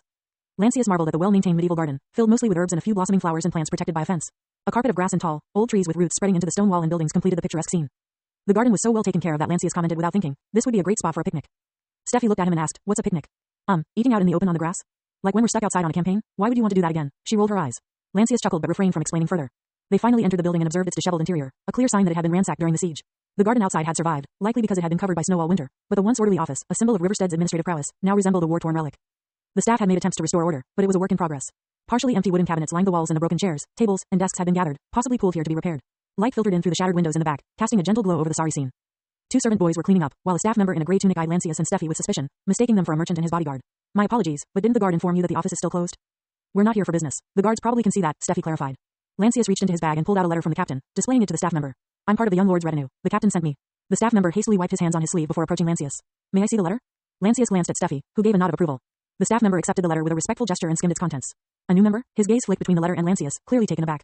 However, he decided it wasn't his place to question. Please wait here. I'll inform Master Hubert. Horizon of War series. Published by Ranovs. Chapter 8. A tall, slender man with a slightly hunched posture from years of poring over documents and ledgers descended the stairs. His confident gait and footsteps signaled a healthy individual, despite his age. His thinning hair, peppered with streaks of silver, was combed back and meticulously maintained, just like his sharp, vibrant blue attire with its extravagant contrasting silver embroidery. It made Lancius's second-hand tunic seem shabby. Lancius gulped as the man exuded an aura of eccentricity. Unlike the predatory air of the noble, this man meant business. Well, Master Hubert asked impatiently. The staff member, not much older than Lancius, hastily introduced his master. This is Master Hubert, the vice. Current head clerk of Riverstead Municipal Office, Hubert corrected. The old fool vanished before the siege, and we've been unable to bribe because of him. Lord Maurice should have listened. He rambled and continued quickly. Now, how may I help you? The letter. Lancius found his voice. Yes, I read it, but you're not trained in bookkeeping. I have been trained, Master Hubert, just not in the Imperium standardized bookkeeping style. Lancius countered with as much technicality as his vocabulary allowed. Hubert glanced at Lancius and cast his judgment. The Eastern style is not to be trusted. I'm not from the Eastern Kingdom. Indeed, theirs is not as advanced, Lancius clarified, standing tall. Old Hubert let out a sharp sigh and extended his right arm. The staff member hurriedly placed Lancius's letter into the master's palm. Hubert gave it another glance and seemed to consider Steffi in her black gambeson, a color of wealth. I can't ignore the captain's wishes. So be it, Hubert said without even facing Lancius. He then quickly added to his staff, don't let him touch ink or paper. Get him into storage and see if he can help in any way. Thank you, Lancius replied sincerely. Though he hadn't recovered his memory from his past, he somehow knew this treatment all too well. As Master Hubert climbed back up the stairs, Lancius was left with the same staff member who didn't mince words. Are you a noble? No, Lancius replied, knowing he would be at the bottom of the pecking order. Before the staff member could nod, Steffi stepped forward. He's my master, though, and a direct retainer of young Lord Arte. I'd be careful if I were you. There should be no problem between us. My name is Vince. I'm not very smart, but my family has been clerks here for generations. He extended his hand to Lancius. Lancius grasped Vince's hand, saying, call me Lancius. I hope I can be of help. Hopefully so. We need lots of hands to clear this mess. Vince rubbed what little goatee he had. Lancius noted that the man's hair was neat and slick, a sign that he was trying hard despite his modest introduction. Oi, Jan, come here. Vince suddenly called for one of the boys. A bright-looking boy stopped scrubbing and ran toward them. Yes, Vince? Take care of Lancius for me. Show him the empty quarters at the far end, so old Hubert doesn't see him, Vince added. No offense. None taken, Lancius replied lightly, but then asked, empty quarter? For your lodging, of course. You're a clerk now, not a scribe. We can't let new staff go in and out every day. There are too many risks involved. But don't worry, the dormitories are quite neat. You'll like it, unless you're from a much higher station than me. Ah, Lancius nodded and exchanged glances with Steffi, who was also nodding excitedly. They had just solved Lancius's housing problem, and he got it for free. I have to buy something for that captain. The man's a hero. Vince furrowed his brow, watching the duo's reaction, suspicious of their relationship, but continued. As I said before, Jan will show you the room and then escort you to the storage. That's all, Junior. Lancius chuckled. Vince introduced himself as a fool, but in the end, he asserted his seniority. Yes, Senior Vince, I'll comply. Vince looked pleased as he patted Lancius's right arm and headed out to the guardhouse, likely to lecture them for allowing a guest to enter without notice. Come, Master Lance, Squire, I'll show you the room. Jan happily motioned for them to follow him up the stairs. Lancius and Steffi followed Jan to his new quarters on the third floor of the same building. The complex, while old and fortified with gray stones on the outside, boasted a more refined interior that was plastered and painted a pastel orange. Despite the aging paint, the corridor remained neat and more attractive than most buildings Lancius had entered. The place was well ventilated. From the window, Lancius could observe the comings and goings at the building's gate. Another window offered a view of the storage room entrance, likely designed for monitoring purposes. The three walked past the row of rooms for the officials working there, noticing that only half were occupied since many hadn't returned to Riverstead. This is the place, Jan said as they reached the farthest end, pushing the door open. Lancius noticed a layer of dust and a damp smell, but the room was adequate and showed little evidence of looting. The walls were plastered, and since they were on the third floor, the flooring was made of timber. The room also had a glass window, which Jan promptly opened, letting in a fresh breeze and sunlight. It's glass. This window was the first high-quality glass Lancius had seen in this world. It was lightly tinted but transparent, unlike the kind used in lanterns, which was only as transparent as parchment or fabric. The room contained a proper raised bed with legs, a mattress without bedding, a small work table, a chair, and a wardrobe. Do you like it? Jan asked cheekily. I will, after I do some cleaning, Lancius replied. Jan grinned. I'll help you with it. Steffi approached the wardrobe and discovered a selection of fine linen clothing. There was even a silk undergarment. Is the owner not returning? She asked. Jan licked his lips and said, the previous owner is unlikely to return. He's one of the few who ran before the siege happened, along with the stolen money. Steffi nodded, reached into the drawer, and found several pairs of woolen socks, old and new, long and short. She picked the old ones and signaled for Jan to take them. For me, Squire? Jan asked uncertainly. She nodded and said, I'm Steffi. It's nice to meet you, Jan. Lancius understood the intention and added, if we find more, we'll give you more. Would that be a problem? Jan shook his head. Maybe someone will ask, so don't give them all away at once. Steffi chuckled, glanced at Lancius, and remarked, he's smart. Pleased with the compliment, Jan bowed his head. Oh, don't put your bag here yet. We should get the key first, but that has to wait until supper. Well, that can wait. Let's head down to the storage and see what my job looks like, Lancius said with a hint of excitement. After being stranded in a barn all winter, he was ready to put his skills to use. Ground floor. At Lancius's request, Jan led them to the ground floor, where they encountered 3 cavernous warehouses that made up the storage area. Each warehouse could accommodate 3 carts at once for loading or unloading. After introducing themselves to the other staff, Lancius quickly surveyed his designated work area and found it a mess. His shoulders slumped as he took in the chaotic scene that resembled a campground in the morning more than a warehouse. Sacks of grains and flour were piled haphazardly, wooden crates were scattered everywhere, and piles of leather curled from mismanaged storage gave off a strong odor. Earthen jugs, likely filled with wine, were tied against the wall to an old wooden rack, while wooden or wicker baskets of various sizes held smaller jugs. To make matters worse, dozens of wooden barrels blocked the way, making it hard to move around. Some of the unmarked barrels contained ale, while others were filled with goods like nails, fur coats, or blankets. The Lord just won a tremendous victory at a fort near the Great River, Jan said proudly, referring to the battle that took place while Lancius was still traveling to Riverstead. I can see that. Lancius observed another unsorted pile near the warehouse gate, likely dumped after the valuables were recovered. This is going to take 10 men and a week just to tidy things up, Steffi commented with stiff lips. Lancius let out a sigh. He approached the mess, trying to figure out where to start. The workers are at your command if you need help, Jan informed him. I can't stay for long, though. I'll be needed in the kitchen soon. For lunch? Steffi guessed. Will we get any? Of course. Where do you want to take your lunch? Jan inquired. Probably here, Lancius said, rolling up his sleeves. I've got a lot of work to do today. This is just like Ceresia, Steffi quipped as Jan left the warehouse. Ceresia isn't plundered and pillaged like this, joked Lancius. That old fart, he named me a clerk but gave me manual labor. Lancius exhaled deeply. He had joined Lord Arte and traveled to Riverstead, enduring winter and war, with the expectation of working on something important. Yet, this didn't seem much different from stacking firewood. Slowly, he examined the crates one by one and sketched a crude map on a wax tablet, trying to come up with a plan. As time passed, their efforts seemed to have little effect. Despite working through lunch, Lancius, Steffi, and a single worker had only managed to rearrange some of the items. The storage area now appeared even more chaotic, like a half-finished puzzle of misplaced pieces. This isn't working, Lancius mumbled, sitting on a crate, his blue tunic soaked with sweat. We only got one worker, and the rest just nod their heads when called, but leave as soon as someone else calls them back, Steffi replied, sweat dripping from her chin. Lancius observed the workers in the neighboring warehouse and snorted, realizing their tactics. Whether working here or there, hard or not, the pay is probably the same.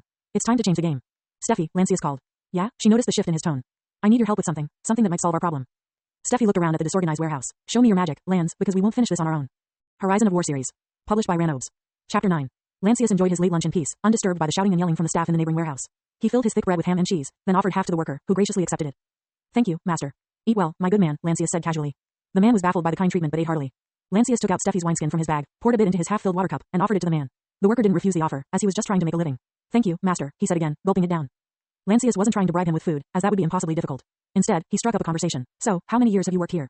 Since the young lord was still a toddler, the worker recalled. Must be more than a dozen years. How much do they pay you? The man chuckled and rubbed his coarse facial hair. Too little. A copper and two? Lancius guessed. His lips formed a small grin. Master, if you know, why ask? I don't. I'm new here, and they won't tell me anything, Lancius said and offered him 2 berries. Tell me, how much does a staff member like me make? The worker took the fruit, looked at Lancius, and said, I heard from a drunken staff member that he got 4 copper a day. About the same. Mine was 6 copper on campaign, probably 4 copper during peacetime. And how much for a new staff that works in the warehouse? Lancius inquired.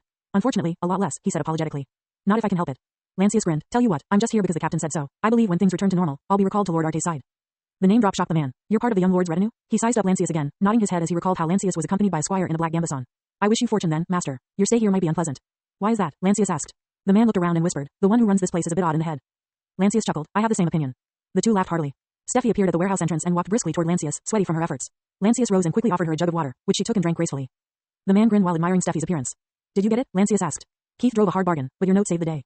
Lancius grinned. He had sent Steffi with 2 pieces of high-quality clothing from the wardrobe in their room to Keith. Keith wasn't going to give them a good price easily, but Lancius had written a note stating that he still had a lot and would sell to another if the price wasn't acceptable. Keith faced a dilemma and gave an acceptable price of 3 copper per piece. He wouldn't give me socks as a bonus, but he gave me these. Steffi pulled out 2 head caps.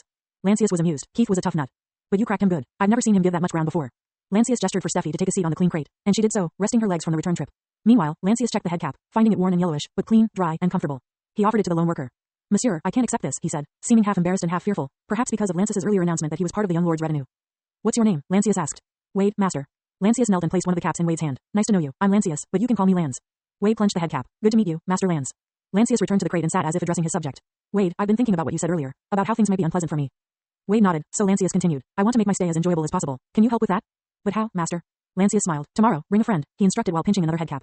If you bring more, I can always part with several iron coins if they're strong and they work hard and fast. Wade grinned. I have friends. I'll only bring the best. Tomorrow then. Now, let's wrap up and end the day. But it's barely past midday, Master Lance, Wade said. It's useless with just us. I want you to be fresh tomorrow. Wade nodded happily, grateful to find a benevolent staff member who wasn't stingy with his purse. The following day, after a good night's sleep, Lancius arrived at his section of the warehouse to find 5 men already working. Steffi had yet to arrive, but he didn't mind. Morning, Master Lance, Wade greeted him, while the rest bowed their heads slightly in respect. Morning, Wade, you're working early today. Wade and the men smiled, charmed by Lancius's down-to-earth attitude, unlike that of the other staff. Are these men enough, Master Lance? Only if they're as good as you said, Lancius replied. I can give 2 irons per person, to be paid each evening. I'll allow you to return to your original post, so as not to offend the senior staff, but try to return when you can, otherwise, I can only give 1 iron. The men understood and grinned knowingly. Lancius continued, let's keep this a secret between us, lest the acting head clerk causes us problems. There won't be any, Wade said with confidence. Lancius pulled a head cap from his bag and gave it to Wade. Foreman Wade, reward this to whomever you please. With that, Lancius effectively established a hierarchy and command structure, while the ones who ultimately paid for the workers was the office. By using bonuses or bribes, he made them more inclined to work for him instead of the other staff. Afterward, things progressed smoothly despite the inevitable mishaps and snags that accompanied entangling such a large mess. In just 3 days, the warehouse had visibly transformed. Master Hubert had heard rumors but couldn't be bothered to check until Vince brought him the record.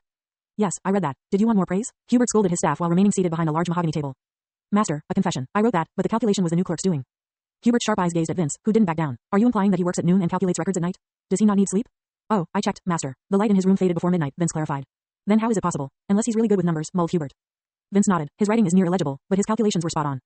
But why did you report this to me and not use it to your advantage? The acting head clerk inquired. Because the new clerk is just too good, and now everybody wants to use him too. Hubert chuckled. And what are you proposing? Vince didn't hesitate. Give him a chamber and put him to work. Let us be the only two who have access to him. Hubert smiled. Arrange it.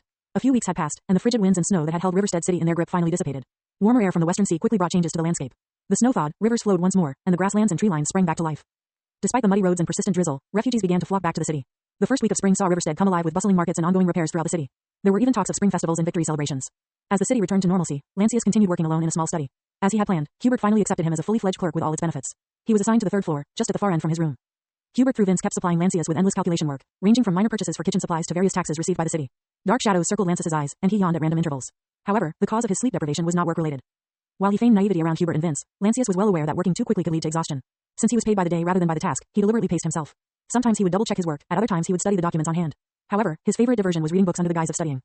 The municipal office didn't have a proper library, but Lancius had discovered two old, leather-bound history books. While they read like children's stories, filled with tales of creation and heroism, he found them captivating. He was particularly intrigued by accounts of elves, dwarves, and half-humans, as well as their legendary deeds. He also came across an old, incomplete report about the Mage Guild, which detailed its founding, headquarters, and objectives. This gave him something to discuss with his fellow clerks, usually Vince. From these conversations, Lancius learned that mages were rare. Even Lord Maurice only employed one. Aside from mages, there were also saint candidates, said to possess the ability to heal. Lancius was skeptical, considering them to be physicians at best, if not mere shamans. There were a lot of mysteries in this world, and he had to admit that he was rather excited with the possibility that magic was real. This fueled him to read as much as he could during the daytime, and by the dim light of his rushlight, he continued his reading well after sunset. This passion for reading led to his peers respecting him, mistaking his haggard looks as proof of his hard work. Just like any other day, Lancius was working in his chamber when a sudden knock on the door alerted him. Who? Before he could complete his sentence, a woman in a black gambeson barged in. Lancius recognized who had entered and continued working as if nothing had happened. Steffi took the only other seat and slouched. Ah, it's much cooler in here. Well, it's the third floor. She noticed a plate with a slice of spiced ham, beans, and hard bread on the table. Oh, Jan has made his rounds. Yeah, not long ago. Help yourself, he said, without losing focus on his parchment and wax tablets. They'll whip a squire like me if I eat before the master, she teased. He chuckled but remained focused. Steffi took the only cup on the table and drank it straight. However, her simple act robbed Lancius of his focus. Her lips, on my cup. Ah, it's refreshing. He banished his inappropriate thoughts, which had been triggered more often since they were apart. It's just water. Well, it doesn't matter, she exclaimed and unfastened the lower part of her gambeson. Lancius's eyes opened wide. There you go. Steffi pulled out a wrapped package and slammed it on the table. Oh, a gift, he blurted. Hee, a present for graduating from that warehouse. Lancius chuckled as he unwrapped the package. A belt. Oh, you didn't have to. Go on, test it, urged Steffi. Lancius approached her and tried on the belt by wrapping it around his waist. However, he had never tied a sword belt before and got confused. Steffi assisted him and tied the ring belt. With her help, the sword belt fit snugly and correctly. So, this is how you wear one. He moved about to appreciate the look. You're very good at this. She chuckled at his remark. Lands, I'm a squire. That's what I do for a living. Lancius realized his error and grinned sheepishly. Indeed, a squire's primary job was to help their knight don their gear. Do you like it? She asked. Of course, but are you sure it's not pricey? Don't fret, you need it. The old one is worn out, she added, next is a sword and shoes. He found her enthusiasm amusing. I don't think a clerk needs a sword. Steffi shrugged and poured another cup of water as Lancius returned to his seat. He then brought an earthen jar to the table along with a bronze goblet from the bottom cabinet. What's that for? She asked, nodding toward the jar and goblet. Lancius smiled as he poured the contents generously into the goblet. The rich aroma had a hint of honeyed sweetness. It's mead. Where did you get it? She became excited. One of Wade's men broke an amphora, so all of them got their pay docked. I felt pity and helped out a little. She whistled. Must be expensive. Yeah, but I got this in return. So drink up and be delighted. He handed the goblet to her. She gulped it with a big grin on her face. Her reaction brought a smile to his face. Hey, wanna go out for lunch? Lancius asked. If you insist, Steffi masterfully quipped, putting a smile on Lancius's face. He wanted to visit Keith's shop again to look for gifts for Mark, Tanya, and Aaron. His campaign money was yet to be distributed, but that didn't deter his eagerness to browse around.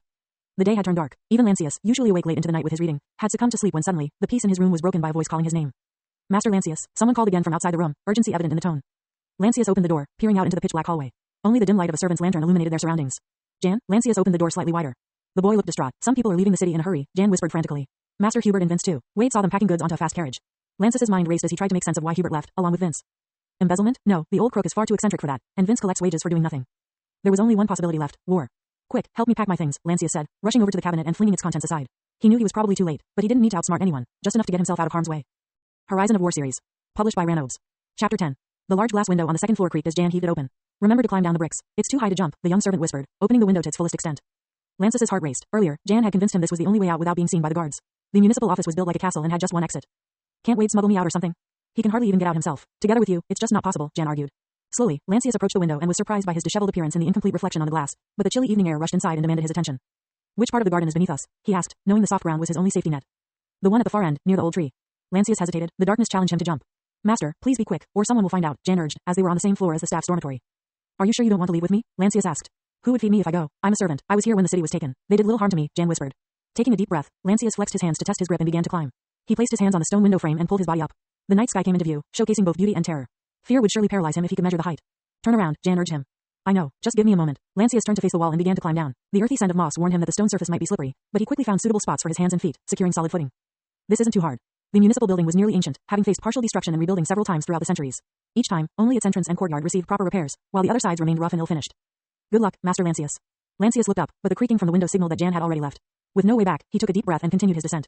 Just 2 steps down, he couldn't find secure footing. Some stone bricks jutted out, but they were too slippery. Growing frustrated after a series of failed attempts, his hands grew sweaty and raw. He paused on the last good foothold to catch his breath. At one point, he glanced down and saw the silhouette of a tree. This is only the second floor, right? An idea came to him. He carefully dropped his bag down, but the leather bag didn't make enough noise to reveal the height. Now, out of options and with hands throbbing from strain, he felt more inclined to jump. First, he knelt, gripping the last jutting stone brick, and planned to lower his body down. However, he couldn't hold his weight and quickly lost his grip. The fall was swift. He landed feet first and fell sideways. Despite the sharp pain in his ankle and back, adrenaline kept the pain at bay. In the darkness, he could see the silhouettes of trees and a line of bushes. He forced himself to run for cover, crouching behind the nearest bushes, and waited. The building remained silent. Lancius felt relieved and sneaked to find his bag. It took several tries, as only faint starlight illuminated the area. Once he retrieved it, he quickly left through the narrow path between 2 buildings. He made several turns and suddenly emerged onto the main street. He looked around to get his bearings. Master, someone called to him from the shadows. Wade, Lancius whispered, and the man urgently motioned for Lancius to come closer. As Lancius approached, Wade pulled back his hood and placed a small purse in Lancius's hand. I gave the guard a hard bargain, only a copper to let me out. Keep the rest, Wade. You've earned it, Lancius said, proud of his men. Wade grinned. I knew you'd say that, he said, pocketing the bribe money Lancius had sent through Jan. Are you hurt? Nothing's broken, Lancius assured him. Wade nodded. So, where do we go next? Steffi, we need to get her. Where does the squire live? Lancius racked his memory before recalling the location. The old cobbler's alley. I know the way. Stay close. Wade looked around and led the way. Not wanting to attract attention, they walked close to the buildings. The main street was deserted at this hour. As his adrenaline subsided, Lancius felt the pain from his fall in his palms, left ankle, and back. Riverstead was almost pitch black, save for a few establishments like the tavern that maintained lit lanterns in their front yards. As they walked, they came across a glowing orb that illuminated a large area. The source of the orb was a giant glass lantern, adorned with a statue of a grotesque giant lizard, marking an intersection. Wade approached the low-hanging lantern and opened its small metallic window. The city had placed it there for wayfarers to light their lanterns if they went out. Wade pulled a candle from his lantern and lit it. Then Wade led them into a dark, winding alleyway. After so many twists and turns, Lancius wasn't sure of where they were. The area was notoriously challenging to navigate, even at noon. Wade had to stop and study the building signs several times to make sure he wasn't lost. Then, he stopped. This is it, the old cobbler's alley, Wade remarked. Lancius took the lantern from Wade. As they walked farther down, he noticed a row of similarly sized buildings and quickened his pace. With Wade following, they arrived at one of the houses, and Lancius began knocking on the door. Stefania, he called repeatedly while continuing to knock. After a while, Wade stopped him and tried to push the door several times. Master, it's locked but not barred, Wade said. She isn't inside? Lancius was horrified and surveyed the area. He was confident that this was the house. Meanwhile, Wade examined the ground with his lantern and discovered footprints. She's not here. Someone must have called her. Lancius inspected the footprints in the muddy ground, kneeling to get a better look. There were indeed footprints, but he couldn't tell if they were fresh. We have to go, Wade urged. She's most likely called to arms. Lancius hesitated, but Wade pulled on his arm. As if pursued by ghosts, Wade led Lancius through the dark maze until they finally returned to the junction. The grotesque lizard guarding the giant orb lantern greeted them again. Only then did they notice the roads growing livelier, with carriages now appearing. As they neared the south gate, torches and lanterns illuminated the numerous horse-drawn carriages and carts. Most of the occupants were armed, with some even accompanied by cavalrymen. A palpable sense of fear and anxiety permeated the atmosphere. No one would take a clerk and his assistant seriously, but Lancius had no option. As they passed various carts and carriages, those inside eyed them nervously, their panic evident in the haphazard loading of their carriages. It was unprecedented for a city to face another siege in such a short time. Everyone here had likely received a tip and was attempting to flee the impending siege. As Lancius drew closer, he overheard a heated exchange between the crowd and the guards. No men of arms are to leave the city, a man hoarsely argued with the crowd. I assure you, these are only my master's private household guards, someone in the crowd responded. We know you let a dozen carriages leave just moments ago, another accused, and the bickering persisted. Judging by their elegant coats and fine garments, it was clear that the crowd came from a wealthy background. Suddenly, a low horn sounded in the distance, followed by faint cries and shouts carried on the wind. The crowd froze, straining their ears to better identify the sounds. As if confirming their fears, more windows lit up as the dwellers awoke from their slumber, alarmed by the same sound. We're under attack, someone yelled in a panic. Men from the carriages surged toward the city guards at the gates, demanding they be opened. Overwhelmed, the captain finally relented, especially after learning that the danger approached from the north, while the southern approach appeared clear. With a groan of iron and wood, the massive city gates began to swing inward. People hastily prepared their carts and carriages for departure. The clinking of heavy chains signaled that the drawbridge was being lowered. When it finally settled, it revealed a path leading to a stone bridge and beyond, all shrouded in darkness. Another low horn resounded from the north, stirring more residents from their sleep. People spilled into the streets, confused and fearful. 3 horsemen headed to the gate, carrying brass lanterns that barely lit the road ahead. They were leading a carriage out of the city, and others quickly fell in line behind them. Before he knew it, Lancius found himself caught in the current of the crowd. Nervously, he glanced to the side and noticed that Wade had stayed behind. Wade, he called out. Take care, Master Lance. Wade waved back from the edge of the crowd. Lancius was aghast. You're not coming? I can't. My family and friends are here, Wade replied, taking a step back from the fray. Riverstead is home. No matter who the lord is, they'll need a warehouse worker like me. Wade's expression was one of grim resolve. He had survived 2 sieges already. There was no guarantee he'd survive a third. Yet he knew little about the world beyond Riverstead's walls. The crowd pushed Lancius forward, moving in one direction, out. The guards were keen to clear the area as quickly as possible so they could reseal the gates for the coming siege. Walking with the crowd, Lancius could see the faces of tired, nervous men all around him, illuminated by handheld lanterns. The throng approached the drawbridge, and the cacophony of carriages, horses, and escorts filled the air. Soon, they passed under the grand arches of the city gate, leaving only the open night sky above. Before long, they crossed the wooden drawbridge, then the stone bridge, and reached the open road. The walls of Riverstead now lay behind them, and an open field stretched out in front. And so, the crowd marched, intent on putting as much distance as possible between themselves and the soon-to-be besieged city. Lancius stood alone near the stone bridge, still hesitating to leave the city and Steffi behind. He was contemplating running back when the echo of the gates closing reached his ears. Soon, the gates were shut, and the drawbridge was drawn up again after the last horse-drawn cart had cleared its way. Now, there was no more going back. The guards certainly wouldn't lower the drawbridge for him. Out of the way, the last cart's coachman shouted at Lancius. Feeling that his chances were bleak, Lancius shouted back as the cart slowed down at the edge of the bridge. I have some money. Can you give me a lift? The horse and cart sped up, ignoring Lancius's plight. Lancius sighed, feeling foolish, and jogged to try and catch up with the crowd. Quickly, someone called. Surprised, Lancius saw the coachman and several figures in the cart were waiting for him. He ran toward them. Someone uncovered a lantern, producing a faint glow as Lancius approached. Ha, I know you, said the coachman. Huh? Lancius couldn't see the man's face. To think I met you out here, the coachman muttered, grabbing Lancius's hand. He then called out, Theo, help us. The two helped Lancius into the back of the cart, where he landed between wooden crates. I'm Theo, and this big fellow here is Max. The youth gestured to another boy. Max groaned, wiped his blurry, sleepy eyes, and waved a little to Lancius. You said you know me? Lancius directed the question at the coachman in front. It's Thomas. He removed his hood to reveal his bearded face. Thomas. Lancius couldn't believe his eyes. The old man smirked but hurriedly spurred his horses, and the cart sped up. Lancius noticed a figure clad in a traveling cloak, sitting next to Thomas. Did you happen to see Steffi? Asked Lancius. The squire? Thomas asked without looking back. We traveled together from Ceresia, remember? I hope she's in one of the carriages, Thomas replied weakly. Lancius exhaled deeply, his hope faded. What will happen to the city? Another siege, replied the figure beside Thomas, her tone somber. Can the city hold out? Lancius asked. Nobody knows, but Riverstead has never held against a siege, said Thomas. His words left Lancius feeling dejected. Try to make peace with it. I need you to stay alert, Thomas warned. Are we not safe here? Lancius was alarmed. Sieges are always bad, whether you're inside or outside, Thomas cautioned. The horsemen may chase us for supplies and hostages, Theo added. The cart became bumpier as the horses picked up speed. Riding in the dark, even with lanterns and torches, was dangerous, but everyone would rather risk it than be captured. The sound of cracking whips filled the air as the coachman urged their hesitant horses to run despite the darkness. Lancius felt a crushing sense of loss as he kept his eyes fixed on the receding city. All he had wanted was a good job and a chance to improve his station in life. And now everything seemed lost. Steffi, Jan, Wade, please stay safe. As the dispersed crowd and convoy moved farther away, the glimmering lights north of the city became increasingly numerous and distinct. At first, Lancius mistook them for an eerie reflection of the night sky. But soon, the unsettling truth dawned on them. Those weren't stars. They were the glowing hearts of countless fires, illuminating a sprawling enemy encampment. The sheer size of the camp, visible even from a distance, suggested an army not in the hundreds, but likely in the thousands. The realization that the defeated army, believed to be on its last legs, now appeared more formidable than ever sent a chill through the convoy. A palpable sense of fear and hopelessness settled over them as they left Riverstead to its fate. Horizon of War Series. Published by Ranobes. Chapter 11. Last year, unwilling to wait for the Imperium's response, Lord Maurice mustered his forces and marched them to Ceresia on the eve of winter. There, he waited and launched a daring winter attack, which took Carius's men by surprise and turned the tides of war. Lord Carius was swiftly dislodged from Riverstead and forced to flee, with Lord Maurice's men hot on their heels. However, even with the arrival of spring, the tensions remained unresolved. Lord Carius stubbornly resisted all offers of truce, seemingly engaging in negotiations merely to buy time. Lord Maurice, out of an abundance of caution, secured a fortress to guard against any potential reinforcements. Despite his precaution, nobody suspected that an alliance had formed between Lord Carius and Margrave Gottfried. The formidable Margrave, ruler of 4 northern Brigandia provinces, had previously clashed with Carius, making their sudden alliance a surprise. The specifics of their agreement were unclear, yet one thing was certain: Carius had set a trap for Maurice. Carius had successfully lured Maurice out of Riverstead, giving Gottfried and his formidable army the opportunity to cross the Great River and launch a devastating attack on the city. The situation rapidly escalated into a crisis for Maurice and his men, whose escape route was effectively cut off. A speck of light glowed on the far horizon and the once dark sky slowly turned into bronze yellow. The wind blew fiercely, as if hailing the birth of a new day. Lancius felt someone push his shoulder. The sun is almost out, Theo, who slept next to Lancius, said weakly. A moment, Lancius fought the sleepiness off his head. His body felt stiff while his eyes were painful to open. He saw the underside of the cart and reminded himself not to get up like normal or risk smacking his head. He rolled his body to the right instead and immediately felt the cold sensation from the dew-covered grass. He stood up and shivered. It was his second night, but nothing had improved. They carried no tent and slept underneath their carts as cover. It was better than sleeping out in the open, but cramped, smelly, and still cold. Lancius lazily folded a sheet of canvas that he had used as a blanket. Theo appeared from beneath the cart. He looked equally miserable. The long and bumpy ride had taken a toll on all their bodies. The horses, for certain, had it worse. They were moodier than ever and easily agitated by everything. Lancius, who had some experience with horses, took them to the patches of high grass and tied them to a tree as a precaution. Lancius watched as Theo and Max headed to get water from a nearby creek. A strong breeze blew past, and he shivered again despite his gambeson. He took in the sense of the forest and pondered his decision to follow Thomas. Despite the situation, Lancius couldn't shake off the lingering doubts and guilt about leaving Steffi and Riverstead. His rational mind, familiar with the horrors of a medieval town under siege, argued that escape had been the right choice. Yet, his heart disagreed, plaguing him with emotional torment. Regardless of his internal conflict, Lancius recognized that his choices had led him here. Any chance he'd had for life in a lord's retinue had probably vanished along with the likely defeat of their lord in the siege of Riverstead. Morning, someone said from behind. Lancius turned to face Thomas. Good to see you in high spirits, Chief. Hey, you'd be just as spirited if you learned about this, Thomas teased. Learn what? The scout said it's only half a day's journey till we reach the river, the older man explained. We're that close to Ceresia? Lancius's mood indeed lifted a bit. Yep, with luck, we could be there before sundown. Chief, I hope you'll find a better place than that barn, Lancius jested. Thomas laughed and slapped Lancius's back. Hey, it's not that bad. It's spacious, and the roof is solid. The morning went without a hitch, and the convoy departed in high spirits. As they kept riding west, the trees began to look different, taller, with fewer branches. The horses had to slow their pace as they traveled at a higher incline. Some carts even had their men get off and walk to ease their horses as they went uphill. The cart Thomas commandeered wasn't heavy enough that anybody needed to dismount. It was a slow ride. The sky was cloudy and breezy. Max found the weather so irresistible that he dozed on and off. Meanwhile, Theo stayed on the lookout. The lad was dependable despite being only a year older than Max. Compared to them, Lancius looked fragile. Unlike Max, who could sleep in an awkward position with his head unsupported and both hands gripping crates to keep himself from falling, Lancius couldn't make himself comfortable enough to fall asleep. Unintentionally, he counted 5 carts and 2 carriages that made up the convoy. It was less than half of when they began. Too disheartened by war-torn Arvena, many had gone south into Midlandia, whose lord was on good terms with Lord Maurice. The convoy Lancius was in traveled the same path he had taken last winter. Nobody questioned the decision. For them, it was only natural to return to the heartland. Like many, he was eager to return home and couldn't care less about the reason. Since yesterday, Lancius had been dreaming of finally arriving in Bellandia and seeing his family. That thought kept him going despite the situation. Even the awful taste of the hard biscuits, which he had to soften with water just to make them edible, did little to dampen his spirits once he reminded himself that he could taste Mother Erin's cooking in a few weeks. He couldn't wait to play with Tanya and trade stories with Mark. On the surface, he felt happy, but the guilt of leaving Steffi behind was eating at him from the inside. Lancius kept to himself more than usual. He didn't ask about Theo's or Max's background, nor did he inquire about the figure who sat next to Thomas. It was only because of their close vicinity that he overheard the boys describing her as a guard for hire, Miranda. Miranda wasn't much of a talker, but had once mentioned how her only son bore a resemblance to Theo. She did little but maintain her prized crossbow every night, despite no apparent usage. The cart slowed to a stop. Everybody but Max looked around to find the reason, but Thomas glanced back and shushed them with his finger.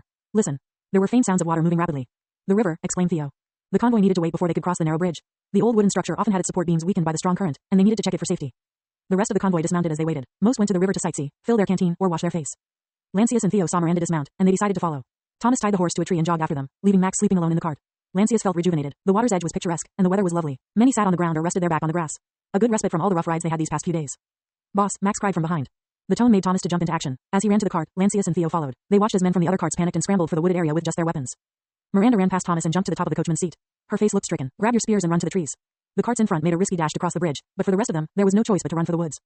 The smell of earth and decomposing leaves was everywhere as Lancius followed Miranda and Thomas deeper into the woods. The trees were tall but sparse. It wasn't nearly as easy to hide as he had thought. Miranda found a hidden slope behind an old tree and signaled to take cover. Stay away from the boulder, she instructed. Lancius was too breathless to think, but Theo gave a questioning look. Any distinct spot like a rock formation is a landmark. Don't linger near them. The enemy will certainly look for you near there, she explained. Will they be chasing us? Lancius asked as he sat behind the tree's giant roots. Calm down, lads. With luck they might just take the carts and leave us alone, Thomas said. That gave some sort of relief, but soon the screaming and shouting dashed their hope. It wasn't possible to tell what was happening, but the situation wasn't promising. We need eyes, Thomas said to himself. I'll go. Your old bones might not be fit for the job. Miranda loosened her ringmail coif, put her sword and crossbow on the ground, then crawled out. She tried concealing herself while moving toward their cart. As she went farther, the trees and vegetation hid her from sight. You three, wait here. I'm going to look for another spot. Thomas went deeper into the woods. Theo looked at the other two. Do you think we'll be safe here? Lancius had no answer, while Max let out a loud sigh and complained, I shouldn't have listened. I never wanted to go to Riverstead. The sound of leaves rustling alerted them. Theo went on the lookout. It's Miranda. She's back. She dashed toward them, breathless and looking troubled. She hid behind the giant tree. Thomas? Before anyone could answer, Thomas returned and crouched in front of her. Not good, he reported.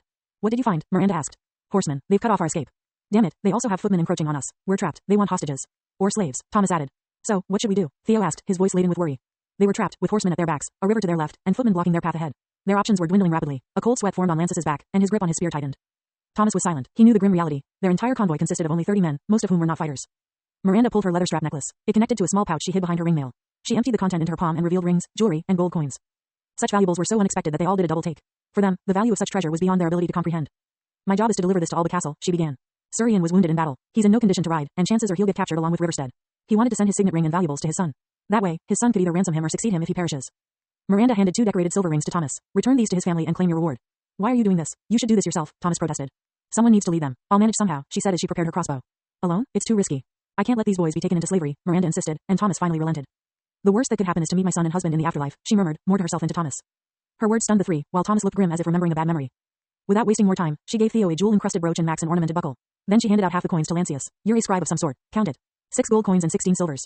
Good. Remember to return it to Alba Castle, or I'm going to find you and turn you into target practice, Miranda said to Lancius, who was older and not so naive as the boys. Lancius nodded. It would be a simple task to find the only black hair in Arvena. Thomas, get them out safely. I'll cover you. Best of luck then, Thomas said and left with the trio. Lancius took one last glance and saw Miranda fastening her ringmail coif. When she noticed, Lancius bowed his head in respect. That simple gesture made her smile. Thomas led the trio to crouch between the vegetation and tall trees, hopping between slopes and taking cover behind irregular mounds. The sound of cracking branches and horses' heavy hooves alerted them. The sound was getting closer. Thomas hid his head between shrubs while the other wouldn't risk getting seen. They waited in fear before a horseman in orange and black surcoat came into view. He was wearing a skullcap helmet and ringmail, while his horse was without armor. The horseman wound his way through the trees, clearly searching for anyone who might be hiding. Come out, you little dirty rabbits. The voice had come from another direction. Evnas, keep your mouth shut, came a distant response.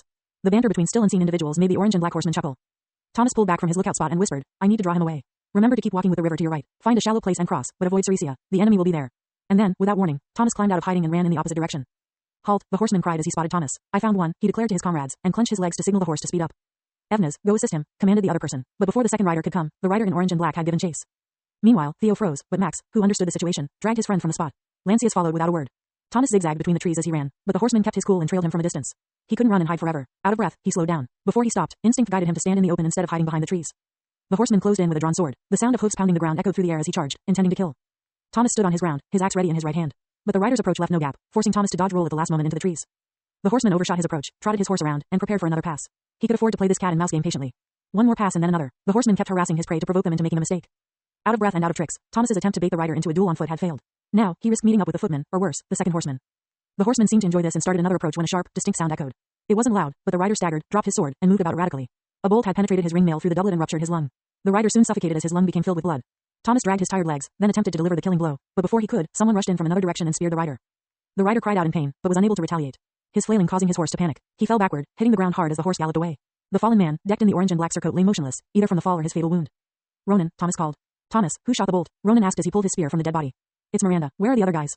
Dead, TCH. They even killed Ulrich. Ronan's voice was full of anger and sadness. The lad? But he's no older than 14. Thomas felt sickened. There's no reason to kill him, unless they think we're hiding the Unlord. He grew frustrated. Nothing good will come from this. Better run while you still can, he warned and walked away. Where you're going? Swim. And lose all your gear? Thomas asked. Ronan turned to face him and opened his arms to signal. What else can I do? Thomas reflected, but chose not to follow. Probably because he had no kids of his own. He wanted to save Theo and the rest. Footsteps on his right surprised Thomas. He readied his axe, but saw Miranda and felt relieved. Good shot. Miranda pulled Thomas behind a tree and forced him to crouch. Don't do that again. Thomas grinned. Hey, let's bait another one. Are you an idiot? You'll be dead if I can't find a clear line of sight. Not wanting to hear his response, she added, the footmen are closing in. Let's get out from here. Thomas seemed to remember something. He took 2 rings from his pouch and threw them one by one to Miranda. Catch. What are you doing? She couldn't believe the Thomas she knew had turned suicidal. One more, for the boys, he said and went searching for the second horseman. Horizon of War series. Published by Ranobes. Chapter 12. Tall trees with lush leaves and sturdy branches painted the backdrop as the trio ventured deeper into the forest. The undergrowth was teeming with bright green ferns, mosses, and shrubs that carpeted the forest floor. Max led the way, with Theo and Lancius following closely behind. Their only guide was to keep the river on their right. Despite having trekked for some time, they had yet to encounter anything suspicious. This lack of threat emboldened Max to look for a shallow spot to cross the river. Recognizing Max's intent as he steered them closer to the river, Lancius voiced his concern. Max, I think we should walk farther before attempting to cross. Max halted, catching his breath. We'll get too tired if we walk farther. The sooner we cross, the better, Theo chimed in. Lancius nodded. He didn't want to stall progress with a debate. Thus, they continued alongside the river until they found a suitable spot with jutting boulders. Max was the first to wade into the water. He made steady progress initially but then suddenly found himself submerged up to his chest. The other two could only exchange glances as a soaked Max returned. Taking over Max's bag, they continued their search along the riverbank. Before they knew it, they stumbled upon a potential solution. Theo spotted a rundown hut not far from the river. Next to it, a piece of a canoe jutted out from overgrown shrubs. Hopeful, they jogged over to inspect the boat. It was old and decayed but, crucially, didn't have a gaping hole. Max and Lancius cleared the debris from the small boat while Theo investigated the hut. Despite his efforts, Theo returned empty-handed. So, can we use it? Max looked at Lancius, who nodded and replied, this might just do the job. Together, they lifted the small wooden canoe into the river. Despite their panting and heaving, they were elated when the old boat floated without leaking much. With help from the others, Max climbed aboard with an equally weathered oar, followed by Theo. The boat wobbled precariously. If we all get in, this thing will capsize, Lancius warned. What should we do then? Theo asked. You go first with Theo and come back for me later, Lancius suggested. Okay, just wait here. Max began to row, unsteadily at first. Lancius stood back and watched, a smile tugging at his lips as Max grappled with the oar. The boat drifted aimlessly at first, but Max was starting to get the hang of it.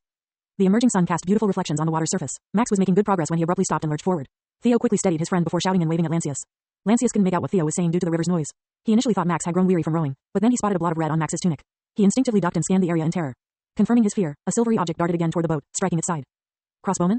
Lancius scanned the area where the threat had come from, half expecting another bolt to be loosed in his direction.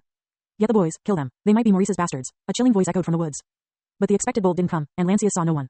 His survival instinct surged, and he abandoned his friends, sprinting away from the riverbank as fast as he could. He had left his spear behind, but he didn't care. He ceased thinking and just urged his weary legs to keep moving. He slipped, crashed into a tree, then pushed off and continued to run. His left ankle twisted as it caught a tree root, sending him tumbling. But he got up and pressed on, delving deeper into the forest. Lancius eventually came to a stop, collapsing in a fit of uncontrollable coughing. Exhaustion had finally caught up to him. He was drenched in sweat, and his body felt drained of strength. His limbs throbbed with every beat of his heart. For a long while, he could do nothing but lie there, gasping for breath. He noticed the trees around him here were older, their bark a darker shade of brown. The ground beneath him was softer, the air thick with the smell of decomposing leaves. The rustling leaves and branches above him created a serene soundscape, the sunlight and shadows dancing in a playful game. But all he could see were flashes of Max and Theo. Damn it, he cursed, tears stinging his eyes. He had known the boys for 3 whole days. They had traveled together, eaten together, slept side by side. To think they have to die like that. Overwhelmed by shock and grief, Lancius struggled to his feet. He was dizzy and in poor shape, but he had no other options. He clung to Thomas's advice. Keep walking with the river to your right. So, he pressed onward, alone, farther into the heart of the ancient forest. The chirping of birds stirred Lancius from his restless slumber. He woke to find himself chilled and crawling with ants and insects. Groaning, he rose, shaking off the tiny invaders and even beating his clothes against a tree trunk to dislodge them. Afterward, he staggered to the largest tree nearby, draping his blanket over one of its branches and settling down on a protruding root. He was consumed by exhaustion, his sleep cycle disrupted. His nights were sleepless and filled with fear. To make matters worse, his empty stomach churned, making him feel as if he might vomit at any moment. The lightheadedness persisted, so he occupied himself by massaging his legs. His left ankle throbbed painfully, and his right knee was sore from numerous falls and slips. Even his shoes were beginning to fall apart. This morning marked the 3rd day Lancius had wandered alone. As his heart worked to pump blood into his weary head, he pulled out his traveling bag and rummaged through its contents. One by one, he put its contents into his lap. A piece of hard biscuit wrapped in linen, a wooden bowl and spoon, a tin cup, 2 small purple carrots, and a peculiar red fruit he had found but dared not to eat. In his determination to not leave anything behind, he shook the bag, and a pouch tumbled out onto his lap. It was the money pouch, which he had kept in his bag due to its significant value. He had forgotten about it, and out of curiosity, he emptied it. Gold, silver, and copper coins formed a small pile on his lap. He picked up one of the gold coins, inspecting it closely. How many months of work is one of these worth? It was a rhetorical question, but he found the irony amusing and burst into laughter. To think that I would die with 6 gold coins in my hand. His laughter only served to worsen his pounding headache. Dizzy and starving, he glanced at his meager ration of hard biscuit, but knew it was too dry to eat without water. He reached for his water pouch and took a few sips, then bit off a small piece of biscuit, chewing it like an awful tasting candy. He had less than a third of his water remaining. He knew he needed to find the river or some sort of creek. The problem lay therein. The previous day, he had bet on finding another village if he kept following the river, reasoning that most settlements were located near a water source.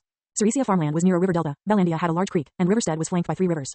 However, he had underestimated the terrain. The river had become increasingly difficult to follow on foot, frequently disappearing into steep ravines or similarly impassable areas. Yet, Lancius could still hear the distant murmur of the stream, providing a glimmer of hope. He looked at the sun, steeling himself for another exhausting journey. He knew there was no turning back. He didn't have enough food to retrace his steps. Now, it was either move forward or die trying. Aided by a walking stick he fashioned from a broken branch, he once again set out into the vast forest.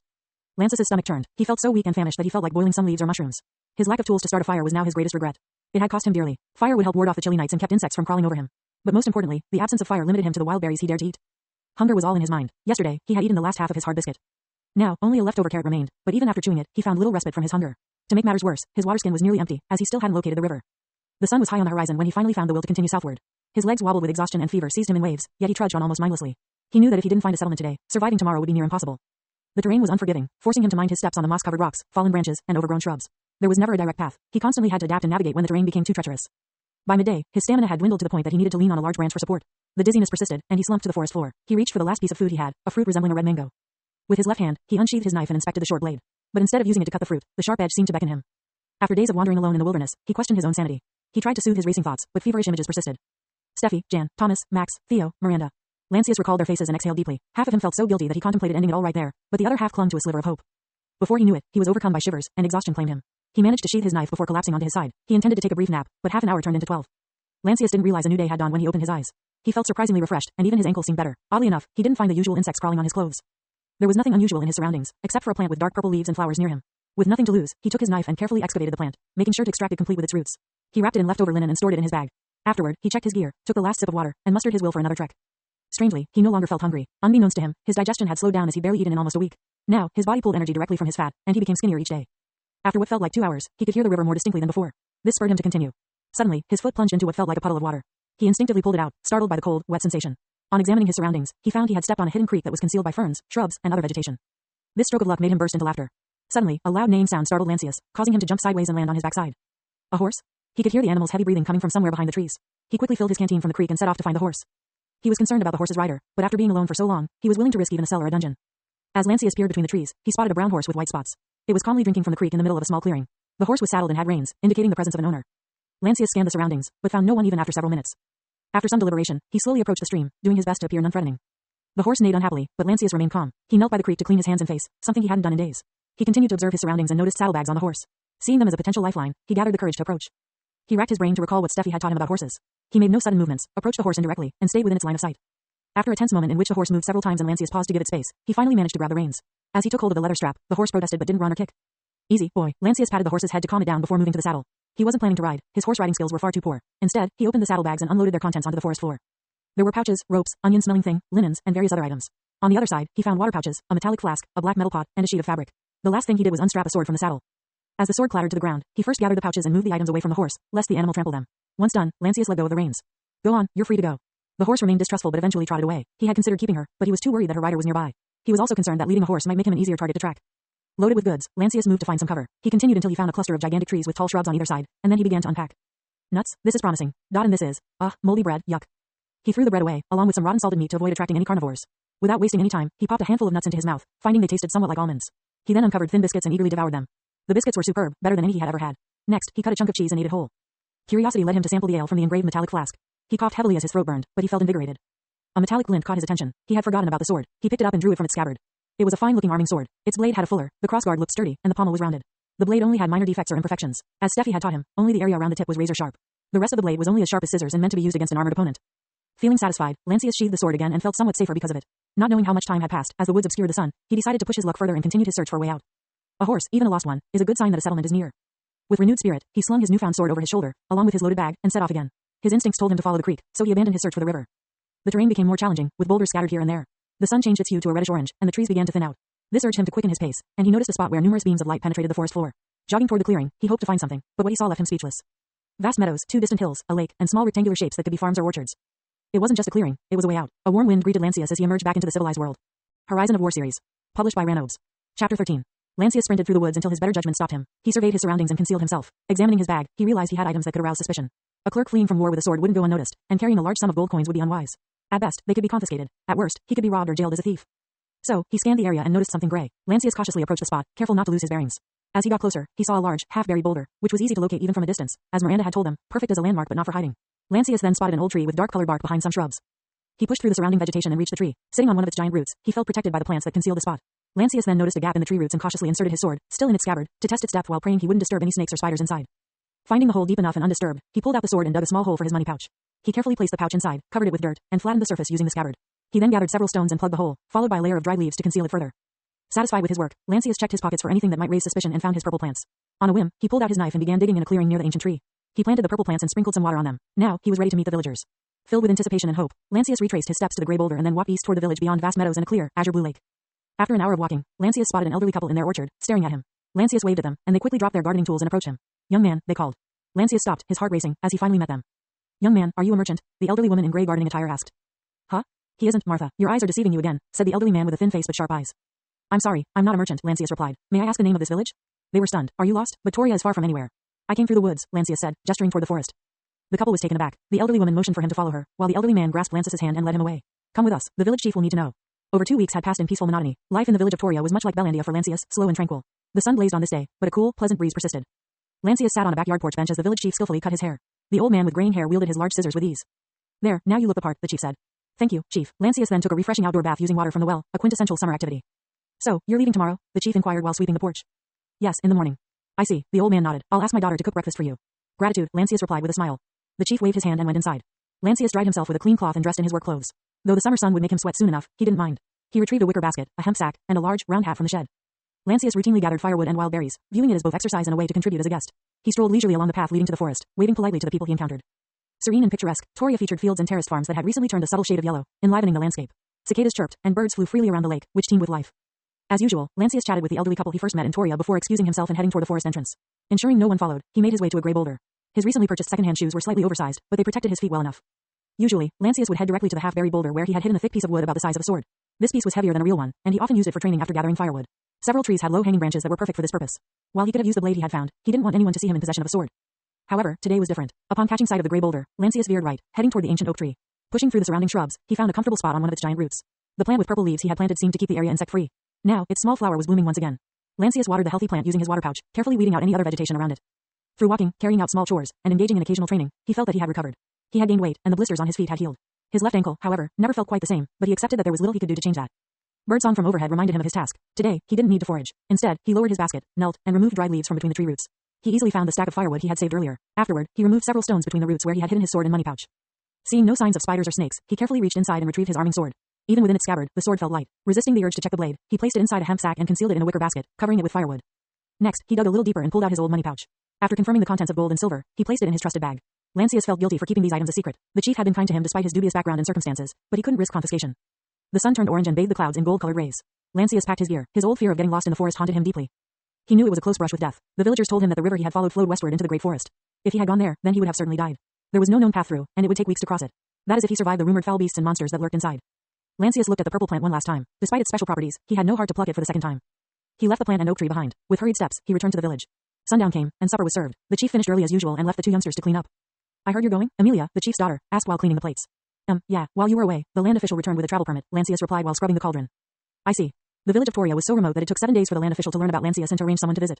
When they finally met, Lancius shocked them with his report of war in Arvena. They forbade him from leaving until they could verify his story. As it turned out, confirming Lancius's story took another 7 days, and an additional 3 days to find an official bound to Toria so they could deliver his permit. Well, I understand why you want to leave, Amelia said in between cleaning. Lancius stopped scrubbing. How so? This village, there's nothing in here but old couples and farm life. He chuckled. That's not true. Toria has a lake, and freshwater fish are a delicacy. Amelia giggled. Too bad they're fishy and rot easily. Also, without salt, we can only grill them. Lancius laughed. The two had talked about this topic several times. She was a few years older than him, but already a widow. Her much older husband had succumbed to an illness 2 years ago. Honestly, I like staying here. It's peaceful. Amelia paused her work, turned around, and looked at Lancius. Then stay. Her tone was serious. Lancius exhaled. Even as dense as he was, he knew Amelia wanted him as a brother she never had, or as a substitute for her late husband. Toria was surrounded by dense forest and lacked any trade routes, causing many young people to seek employment in neighboring villages with more opportunities. This led to a severe shortage of eligible partners for marriage. I wish I could, Lancius said. He had too much guilt to accept such an offer. Amelia said nothing and returned to cleaning. Lancius did the same. This was his last day, and he intended to clean as thoroughly as possible. While his hands worked, his mind wandered. The offer was a tempting one. If he stayed, then his future would be set. As an educated man, he could apply for a clerical job in the nearest estate. Moreover, the chief's vast farming land would be his if he married Amelia. He wouldn't have to worry about anything. To top the list, Amelia had a sweet side and was dependable by nature. I'm going to prepare something for you tomorrow, she said when they were done. Gratitude, Lancius said politely, and the conversation ended that way. As morning arrived, Lancius enjoyed an early breakfast. He had discarded his moldy gambeson, which was too conspicuous when not on a campaign. Instead, he traded it for a second-hand gray doublet that he confidently wore. Carefully packing his belongings into a hemp sack fashioned like a duffel bag, he donned a felt hat to cover his hair. Unbeknownst to him, the chief had arranged for a donkey cart. I can't repay your kindness, chief, Lancius said, touched by the stranger's generosity. Don't get me wrong, lad, you've been a great help to me. The chief pulled an envelope from his coat and handed it to the coachman. For the baronet. The coachman nodded and kept it in his breast pocket. Lancius smiled with satisfaction. The envelope represented his idea to initiate trade between Toria and its nearest neighbor. Although Toria lacked a prized commodity and wouldn't typically benefit financially from trade, Lancius believed the villagers should barter their harvest for salted meat. While salted meat was expensive, this trade could help alleviate the village's salt shortage, which Lancius suspected had caused illness and deaths after the salt mine closed due to a lack of young miners. He also suggested the chief invite people who knew about the smoking process to preserve fish, potentially turning the underappreciated catch into a valuable commodity. The chief bade him farewell. Don't get in trouble again. Visit Toria if you find yourself nearby. Thanks again, chief. Until next time. Lancius carefully loaded the hemp sack and climbed aboard the cart. The coachman gently nudged the donkey, and the cart began to move. Visit us when you can. Amelia waved. I will. Take care, Amelia. As Lancius left Toria with the sun yet to shine brightly, he eagerly anticipated his return to the world outside. Horizon of War series. Published by Ranobes. Chapter 14. For more than 1,000 years, the Imperium stood as the largest human bastion in the Promisha continent. Under its reign, the populace had seen unrivaled peace, order, and prosperity. However, its rule gradually fell apart. The Imperium required vast resources just to maintain its territories. Burdened by an archaic bureaucracy, it consumed more than it could collect in taxes. As the treasury dwindled, the economy was strained and steadily worsened. Since the turn of the century, the Imperium had found itself unable to maintain its borders. Strategic outposts were deserted, public buildings, roads, and bridges were left to ruin. Yet, the capital continued to siphon more and more wealth, leaving only crumbs for the rest of the populace. Regions closest to the border suffered the greatest. Neglected, but pressured by harsh tax and labor obligations, many abandoned their birthplaces. All over the continent, there were signs of unrest. The weakened border triggered a nomadic uprising in the west. To the north, the ever-tenacious northerners had defied the High Court and annexed regions with thinly veiled pretexts. However, for the Imperium's elites, it was business as usual. Despite the deterioration, the status quo in the Central Plains remained unchallenged. Their grand festivals and lavish parties that they threw for all manner of ceremonies continued without interruption. The summer of the Elven calendar year 4423 arrived with tidings that shocked the Imperium to its core. Arvena, one of the provinces in the Central Plain, had fallen. Ever ambitious, Margrave Gottfried had unified the rebellious northerners and led them across the great river and into Arvena. His pretext was to stop a feud between a minor lord and Lord Maurice the Earl of Arvena. In the ensuing conflict, Lord Maurice, his descendants, and inner circle went missing, presumably killed, allowing the Margrave to occupy Arvena. A massacre of a member of the High Houses and a blatant takeover of an important region created a crisis. With the army held in the west against the nomads, the Imperium couldn't risk opening another front. However, everyone knew the Margrave had crossed the line. Things wouldn't be the same anymore. For the northerners, further conflict was a chance for revenge against their oppressors. For the ordinary folks in the Central Plains, this was a prelude to disaster. After leaving Toria, Lancius had been living on the road for 2 weeks. He rode open carts when they were available at a good price, usually when the cart was half empty. But for the most part, he traveled on foot. As much as he wanted to arrive faster at the eastern part of Midlandia, he knew money might be a problem, so he tried to balance speed and cost. As was customary, he traveled in a large group with traveling peddlers, seasonal laborers, and people running errands. The group provided protection and the added benefit of someone who could cook in exchange for goods or money. Nonetheless, he was cautious about what he ate. The last thing he wanted was to fall ill due to diarrhea. Without access to medicine, stomachaches were not just an inconvenience but indicators of potentially deadly disease. Despite resembling a guardsman with his doublet and sword hung on his belt, Lancius took precautions and sewed the gold coins into his doublet, blanket, and the inner part of his bag. He needed protection against thieves who might blend in with the group. As he traveled, he learned about the province of Midlandia and its complex relationship with slavery. The Imperium strictly forbade the enslavement of its citizens. However, they allowed the sale of captured beastmen or nomadic people as slaves, who were mostly brought to the eastern kingdoms. However, as the Imperium declined and increasingly relied on the lords to fight their border wars, they needed another source to fund their campaigns. As a result, they began to dabble in slavery, and the Imperium officials turned a blind eye. This situation created a sense of urgency for Lancius as he worried about the people he left behind. He believed that if any captured people from Riverstead were to appear, it would be in Theodosia. However, time and money would be in short supply, as the eastern kingdoms were always hungry for more slaves. Lancius thought about the gold coins. He knew they weren't his, but if he found Steffi or any of his friends, he would gladly buy their freedom and risk confrontation with Miranda or Surian's house. The sliver of hope that he might save someone motivated him to hit the road through the summer sun every morning. Despite the heat, summer traveling was the norm, as the ground was firm and solid during the season. However, at midday, travelers needed to seek cover under shade or risk getting heatstroke. Only after the sun waned did they dare to continue until sundown or until they arrived at a town or village along the way. But that wasn't much of a problem. Central Midlandia was bustling with towns and villages surrounded by farmlands and orchards. These places were busy, large, and industrious. Carts and carriages filled the roads, while the markets were full of traders with their goods and wares. The towns had shops and workshops that offered all kinds of products. One, in particular, caught Lancius's attention. After much deliberation, he traded his shoes for new, better-fitting boots. While the soles were hard, they served him well in lessening the heat from the road. Just one more village to go. Lancius walked with a determined stride. Today was a lovely day, but the sun was merciless. It was so hot that the birds stopped chirping. Lancius walked alone, as safety wasn't an issue when the road was so busy with carts and carriages. Since his escape from Riverstead, more than a month had passed. There was a growing fear that should his friends have been captured, the slaver could sell them before he arrived. This propelled him to travel faster, even if it meant traveling alone. Lancius had upgraded his hat to a larger one, but the summer sun still burned into his back and tanned his hands and any other exposed skin. The occasional breeze was his only respite, while the sound of cicadas provided the only distraction from the maddening heat. When the cobbled stone was too hot even for his new boots, he walked on the roadside where the grass was cooler. As midday approached, the road became less crowded. Most travelers had stopped to rest, but Lancius kept going for an extra mile. By chance, he heard a squabble on a speedy horse carriage that was moving toward him. A couple squirrel? He was ready to dismiss it, but the rising voice and the harshness of the tone signaled that something was off. No, don't, that's dangerous, watch out, the coachman yelled. Lancius looked at the speeding cart that barely passed him. His eyes widened as he saw long golden hair fluttering in the wind. Mesmerized by it, he failed to notice anything else. Oof, Lancius cried. The area around his face suddenly felt warm. Something heavy had smacked him and sent him falling backward. He landed on the ground with a thud and hit the back of his head. The impact nearly knocked him out and left him dizzy and confused. Lancius groaned weakly. He didn't know what had happened and could only see stars spinning with his closed eyes. Worse, throbbing pain came from his head, chest, and back. Oh, so sorry, said a concerned woman with a lovely voice. A girl? From where? Lancius tried to see, but it was all blurry and painful. The metallic taste grew stronger in his mouth, so he spat into the grass. So sorry, she kept apologizing and grabbed Lancius's hand. His knees felt powerless, so despite her help, he could only sit on the ground. With head still felt like spinning, he asked, what happened? You fell pretty hard. Does your head feel all right? Do you see what hit me? More or less. Can you tell me? If it's a wooden crate or barrel, I might need a bandage. He gently rubbed his pained head. No, you should be all right. I'm not that heavy, she said, while pulling her straw hat down slightly. Why you fell into me? Lancius, for the first time, managed to open his eyes and glanced at the lady. He was awestruck by the sweet-looking face, blue azure eyes, and gorgeous golden hair. Oh no, you're in shock, she said, panicking. No, I'm thinking about, I'm just preoccupied, that's all, he stammered. Let me check. She moved beside him and checked the back of his head. There's no blood. Oh, my, what a lovely hair color. Lancius was stunned and pulled his hat firmly down over his ears. Please, it's all right. I'm fine, my lady, he added as he just remembered that blonde hair usually meant nobility. She giggled. Relax, I'm not a noble. Again, she offered her hand. Her smile swayed Lancius to take her hand. She helped him to get up with a smile and whispered, it's all right. I saw nothing. Lancius flustered and nodded quickly. Hey, anyway, are you okay? I mean, you're jumping from a running cart. Seems that way. She looked at her left and right side. Just some light bruises. She showed him her reddened elbow. To get away from a speeding cart with just bruises. That's truly good luck. Hee, my friends always called me lucky. I guess I am, she said with the most radiant smile. Lancius's heart skipped a beat. He turned his face around and noticed the cart was coming back. I apologize for minding your business, but why did you jump? The jerk lied to me, she said sharply. He said just a minor detour before heading to Theodosia. But here we are, almost a city away. He also wouldn't stop to let me down. His eyes lit up. You were kidnapped? Horizon of War series. Published by Ranobes. Chapter 15. Beneath the sweltering summer sun, Lancius found himself in the midst of an unexpected encounter on his way to Theodosia. He had come across a blonde stranger who appeared to have been kidnapped, and now she stood her ground, boldly facing the approaching cart that might have been involved in her abduction. Do you need help? Lancius asked as the cart slowed down. Nah, I'll take care of it, she said confidently and stood firmly. Lancius watched by her side as the coachman parked his cart. The man immediately rushed to her, and yelled, why did you jump like that? Lancius cleared his throat, catching the coachman's attention. He noticed how Lancius looked like a guardsman and had his hand resting on the hilt of his sword. Why are you lying to me? You're not heading to Theodosia, but away from it, the lady stated. Miss, you're mistaken. I'm merely taking a slight detour to fetch my goods, he argued. Detour so far in an opposite direction? How absurd. I'm done with your words, she said firmly. But you agreed to pay, the coachman said, fuming. I said I'm done. I'd rather walk, she replied as she turned around and walked away. But, miss, it's a long way, the man protested, about to follow her. Lancius stepped forward and blocked his path. She has spoken. Please leave. The coachman's face turned sinister. Don't interfere. You'll regret this. The tone triggered Lancius, who drew his sword in an instant.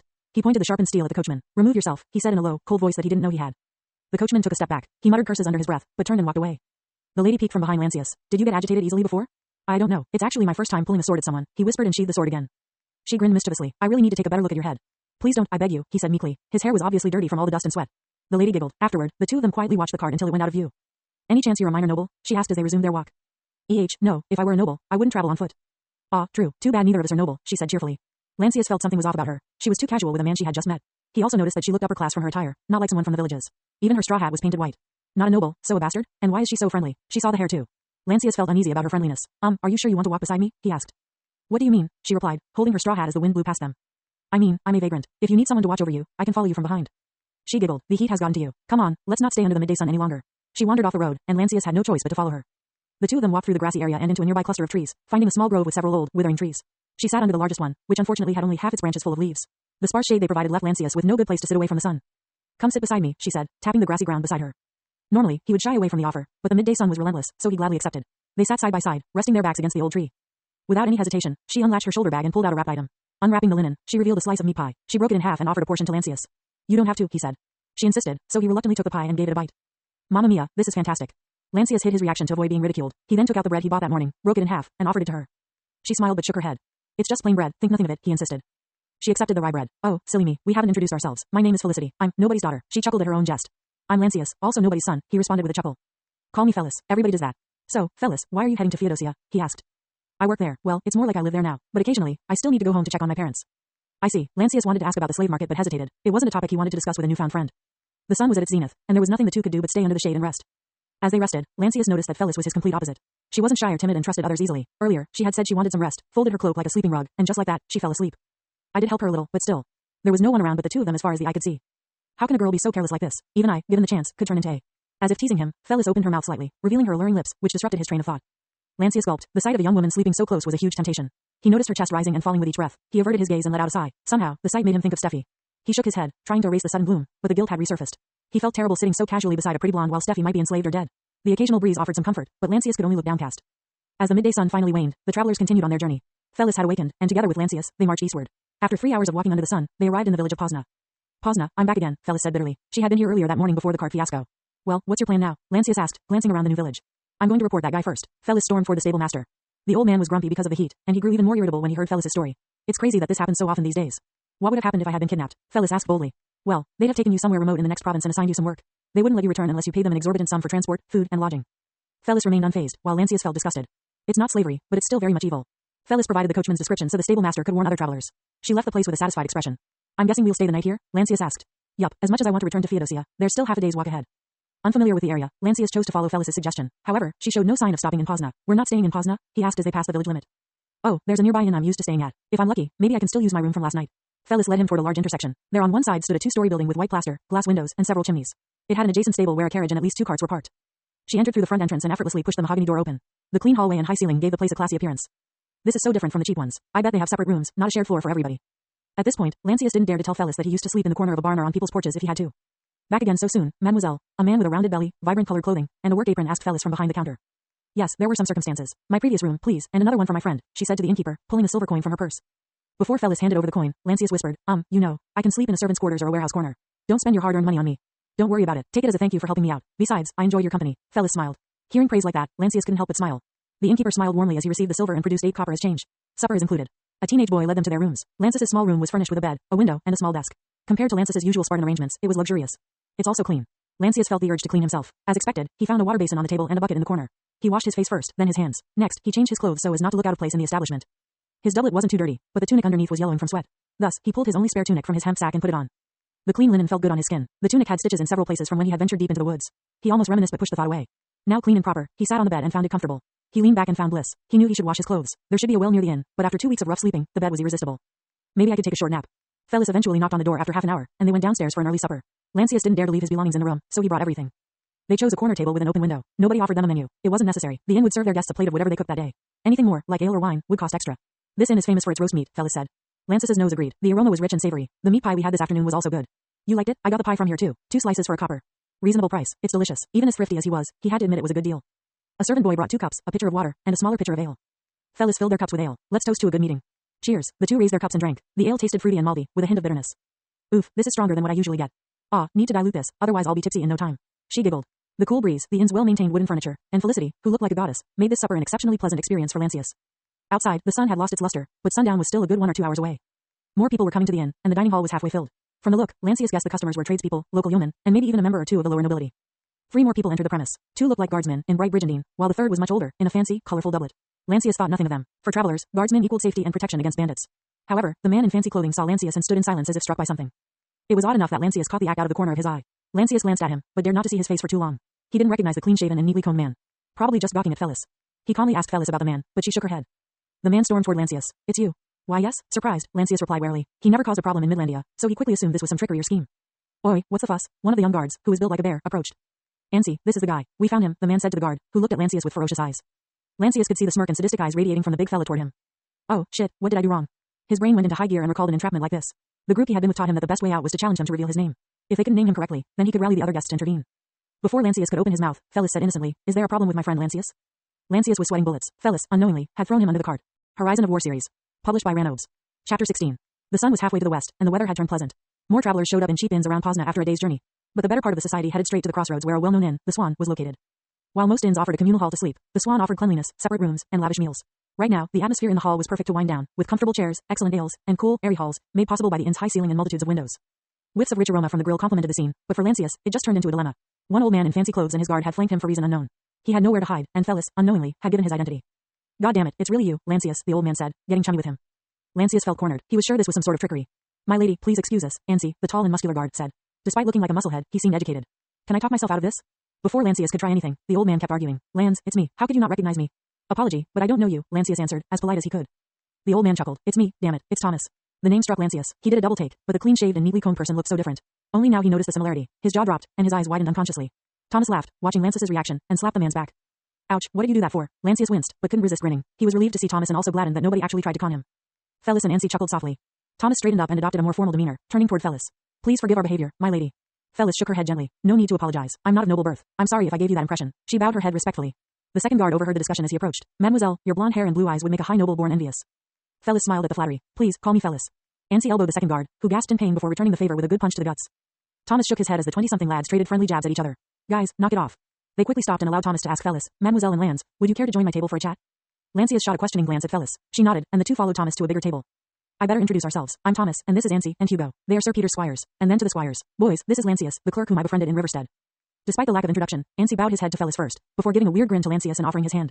They clasped hands, and Lancius found his grip to be firm and strong. Hugo, the lean-looking squire, followed afterward. Nice to see another Arvenian.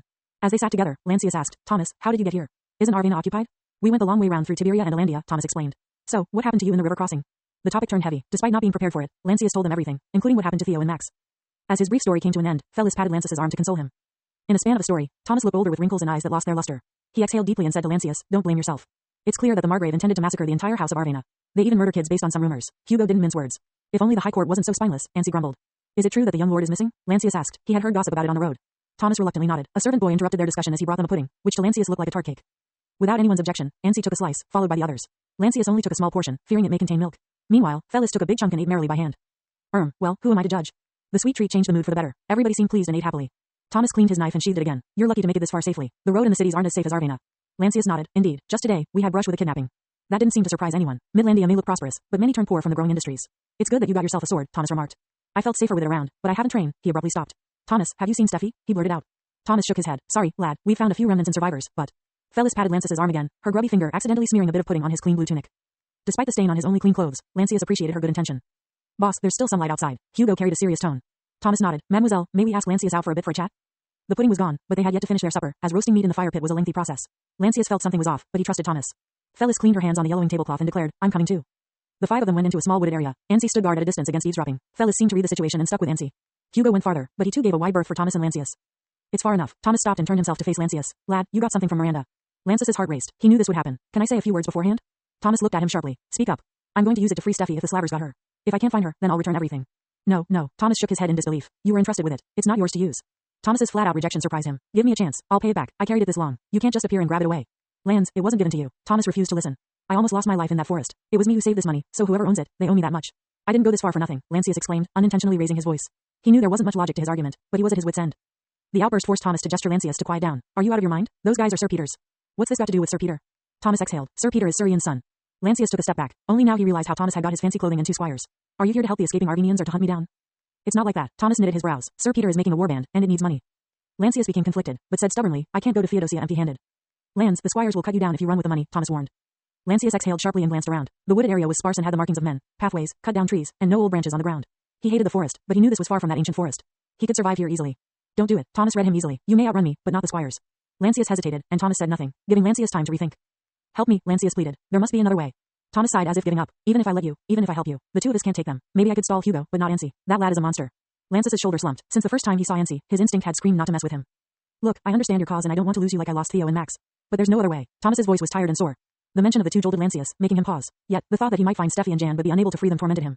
He couldn't think of another way. His friend's safety depended on the money he had hid. His muscles tensed, but his mind didn't know what to do. Then he realized just how good Thomas's clothing really was and found a slim opening. The prize. Miranda mentioned a prize. You got that nice clothing and certainly more. What would I get? Thomas was taken aback. He went into thinking and exclaimed afterward, fine, take the silver. Lancius wasn't going to give up. It's only 16 silver. I can't free a slave with just that. Aw, fuck it, Lands. I'm not some charity. Despite Thomas's harsh words, he reached out for his inner pocket, pulled a money pouch, and fished some coins. He grabbed some and gave it away. Lancius counted 7 silvers. Much obliged. He knew it was far from enough, but that was probably the best Thomas could do. Ready the gold. I'm calling Hugo. Wait. Lancius scrambled to open the sewn gold coins in his doublet, blanket, and inner part of the bag. Thomas watched, his face showing surprise at Lancius's ingenuity. Here, Lancius showed 6 gold coins. The amount could buy 2 cottages, or a well-built 2-story house in a friendly neighborhood. Thomas didn't take it, but whistled to signal for Hugo. The laid-back squire, in a light blue brigandine, approached them. He saw what was on Lancius's hands and received it politely. On behalf of Sir Peter, I offer you his gratitude. The problem seemed to be resolved for Hugo and Thomas, but Lancius still had one concern. Can I get a receipt? He asked. Hugo and Thomas were dumbfounded by the request, and Thomas couldn't help but be amused. Well, he's a clerk. What can I say? Hugo and Thomas laughed, and Lancius chuckled along. Hugo offered his right hand to Lancius. If my signature is good enough, you shall have it. Lancius gladly clasped hands with Hugo. The sun turned orange when Lancius, Thomas, and Hugo headed out. So, tell me about the warband, Lancius asked. Hugo bent a low-hanging branch so they could pass easily. Not much to tell. We got less than 100, but mostly too young and without weapons. I see. Lancius paused for a bit. Well, call me crazy, but have you ever considered rescuing slaves? Rescue? Thomas scoffed. That's ballsy, but foolish. Watching Lancius's reaction, Hugo filled him in. The Lord of Midlandia tolerates our presence, but he'll kick us out if we try something funny with the slave trade. Lancius reluctantly nodded. He had heard rumors that the Imperium sanctioned the slave trade to appease the 2 eastern kingdoms that grew powerful, but only now did he have an indirect proof. So, not even the Lord of Midlandia dares to go against the slave trade. The local lords are especially jittery about the presence of armed men in their regions, Thomas commented about themselves. But I heard that Midlandia is on our side. Can't they intervene at all? Hugo glanced at Lancius. Only if it benefits them. This means we need the young lord. As the rightful heir, he could claim Arvena. If we have him, then Midlandia will gladly assist in exchange for a hefty compensation. More likely a debt so large that Arvena could never repay, Thomas sneered. Aye, Hugo agreed. This is why we can't rely on Midlandia too much. With the Imperium like this, certainly Midlandia wants to carve out pieces of Arvena for themselves too. And this is the henchman. Thomas swatted an insect that flew too close to his face. Lancius tasted the hopelessness, but pushed forward.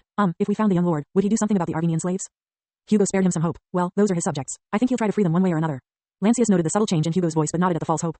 They trekked the short distance toward the edge of the wooded area and met with Ansi and Fellis. So, what are you guys talking about? She asked. Hugo looked at Lancius. Fellis was an outsider. Lancius nodded, but had another thought. She's from here. Maybe she could help. Help with what? Fellis was intrigued. Hugo mulled, but Ansi nodded at him. Well, why not? Hugo said. We're looking for a noble from Arvena. You might have heard about him, young Lord Arte. Light brown. Light brown hair, beautiful jawline, charming, and speaks candidly like a bard. And oh, also a scar on his left eyebrow. Fellis sent rapid questions at Hugo. The men stopped with eyes opened wide. Why you saw him? Hugo nervously asked. Horizon of War series. Published by Ranovs. Chapter 17. Lancius and the 3 squires could hardly believe what they had just heard. Felicity had perfectly described Lord Arte's features. Light brown hair, a charming demeanor, a beautiful jawline, and a small scar on his left eyebrow. This could only mean that Fellis had met Lord Arte. Where did you see him? Hugo inquired cautiously. Fellis's excitement grew. I knew it. He's not just some wandering minstrel. He has a different aura about him. Was he alone? Ansi interjected impatiently. He was when I met him. He introduced himself as Archie, perhaps a disguised name, Fellis replied. And where and when did this happen? Asked Hugo. Pozna, just yesterday, Fellis replied with a smile. The expressions on Thomas, Hugo, and Ansi were a mixture of disbelief and relief. They had searched fruitlessly for weeks, even venturing to Theodosia in the slim hope that Lord Arte might have been captured and sold as a slave without being recognized. Now, it seemed that luck was on their side. Did you talk to this Archie? Thomas probed. Only by chance. We met at the stable while waiting for our carriages. He introduced himself and made a humorous remark when I asked him a question. Funny, Thomas furrowed his brow. He said he was going to whore himself out to save his friend, Fellis giggled. Her response left Hugo and Thomas dumbfounded. They now had more questions than answers. Where is he heading? Lancius asked at last.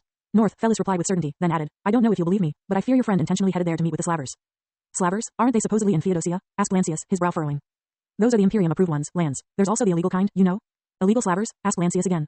Fellis nodded unenthusiastically. Unfortunately, there are people who trade slaves within the Imperium. Lancius recalled the rumors he had heard on the road. There had indeed been several mentions of it. Noticing Lancius's puzzled expression, Fellis elaborated. It's an open secret that despite the law, many powerful men keep slaves to work on their vast, secluded estates. Hugo and Thomas exchanged thoughtful glances. The news did not sit well with them. A group audacious enough to operate against the Imperium's law would likely be powerful and have ties with the local strongmen. However, their loyalty demanded they attempt to rescue their lord. Despite their silence, the squires were already considering how many men they could gather before storming the location. They were trained for violence. It was their primary instinct. The idea of trying to negotiate their lord's release or attempting to purchase his freedom crossed their minds, but their lack of funds, as well as their pride and honor, prevented them from uttering such thoughts. Lancius observed them. He had a different idea. While Lord Arte was his master, he didn't know him well on a personal level. More significantly, he had other priorities at the moment. Ansi broke the silence. I'll head north and scout around. There should be only one road, so we can easily find each other. You can gather men and follow when you're ready. Thomas agreed. A few simple markings should be easy to spot. Hugo nodded. All right then, Thomas and I will head west to gather our men. You and the clerk should go north. Lancius was taken aback and protested. I beg your pardon, but I must go to Theodosia. His response elicited stares from Hugo and Thomas, with only Ansi remaining indifferent. Lancius hurried to explain. I cannot fight. I am dead weight. You have my purse, so let's part ways here. I need to find my friend in Theodosia before she's sold to someone else. Thomas looked away. He knew Steffi and understood Lancius's motivations. Ansi snorted, seemingly amused by the turn of events. There's no need for him to come along. I can handle it myself. Hugo sighed, understandably offended that a retainer wouldn't prioritize his master's safety. Let's return to the inn. We'll depart at first light tomorrow. Before they could move, a lady in a pale blue gown chimed in. Do you need fighters? The group looked at her quizzically. You're not suggesting yourself, are you? Hugo asked. Well, I'm part of the package, Fellis said casually, then added, I know capable fighters in Theodosia. Men at arms looking for contracts. This was welcome news for Hugo, who would take any offer in their current situation. I need brave stout men, not kids or old men in armor. Of course, I'm talking about duelists, watchmen, and thief-takers, replied Fellis. Hugo nodded. How many can you find and at what cost? Fellis smiled brightly. Well, I might be able to gather 9 or 10 if I can reach them all, but probably less if you need them quickly. As for the price, let's discuss that later at the inn. She paused and glanced at Lancius briefly. We'll need to borrow paper and ink, and then Lancius can handle the paperwork for us. Why me? Lancius was taken aback by the sudden mention of his name. Fellis gave Lancius a smug look. I want this contract in writing, and I'd like to secure down payments as well. Hugo glanced at Thomas, who shrugged. All right, let's do it your way, Hugo conceded. With the arrangement settled, they made their way back to the Swan. Despite their dire circumstances, the squires found solace in the feast before them. Their table was strewn with empty dishes and empty earthen jugs. Even Hugo seemed to be enjoying himself. The unspoken consensus among them was that they might die in a few days, so they ought to savor life while they could. The squires knew little about their adversaries, but rumors circulated that the illegal Slavers were influential and powerful, with enough sway to undermine the Imperium's authority. Engaging them in battle would likely be suicidal, which perhaps explained the group's merry demeanor. Beneath the soft glow of tallow candles, a wandering minstrel played his stringed instrument. The crowd requested a lively, humorous melody to lift their spirits. Meanwhile, the servers bustled about, providing more ale and food, their work clothes stained from a long day's labor. Thomas had passed out, his head resting on the table. The old man seemed to carry a heavy guilt that he kept to himself, unwilling to share. The atmosphere grew rowdier when 5 women entered the inn. Most of the guests became boisterous at the sight of them, with some making bold advances. Hugo was among those flirting, focusing his attention on a woman in a dark green and white gown, her full lips and long, wavy hair capturing his interest. Lancius, however, felt hollow and disconnected. His guilt prevented him from enjoying the festivities, even in the presence of the beautiful blonde, Fellis, who sat beside him. It didn't help that his evenings were usually quiet, wary about who might be sharing the communal sleeping space. Noticing his gaze, Fellis smiled. Pause no wenches, they're shy compared to the ones from Theodosia, she commented. Lancius simply nodded. Fellis leaned in closer. Don't you want to join in? I could help you pick a good one. Lancius knew she wasn't teasing but politely declined. Maybe next time.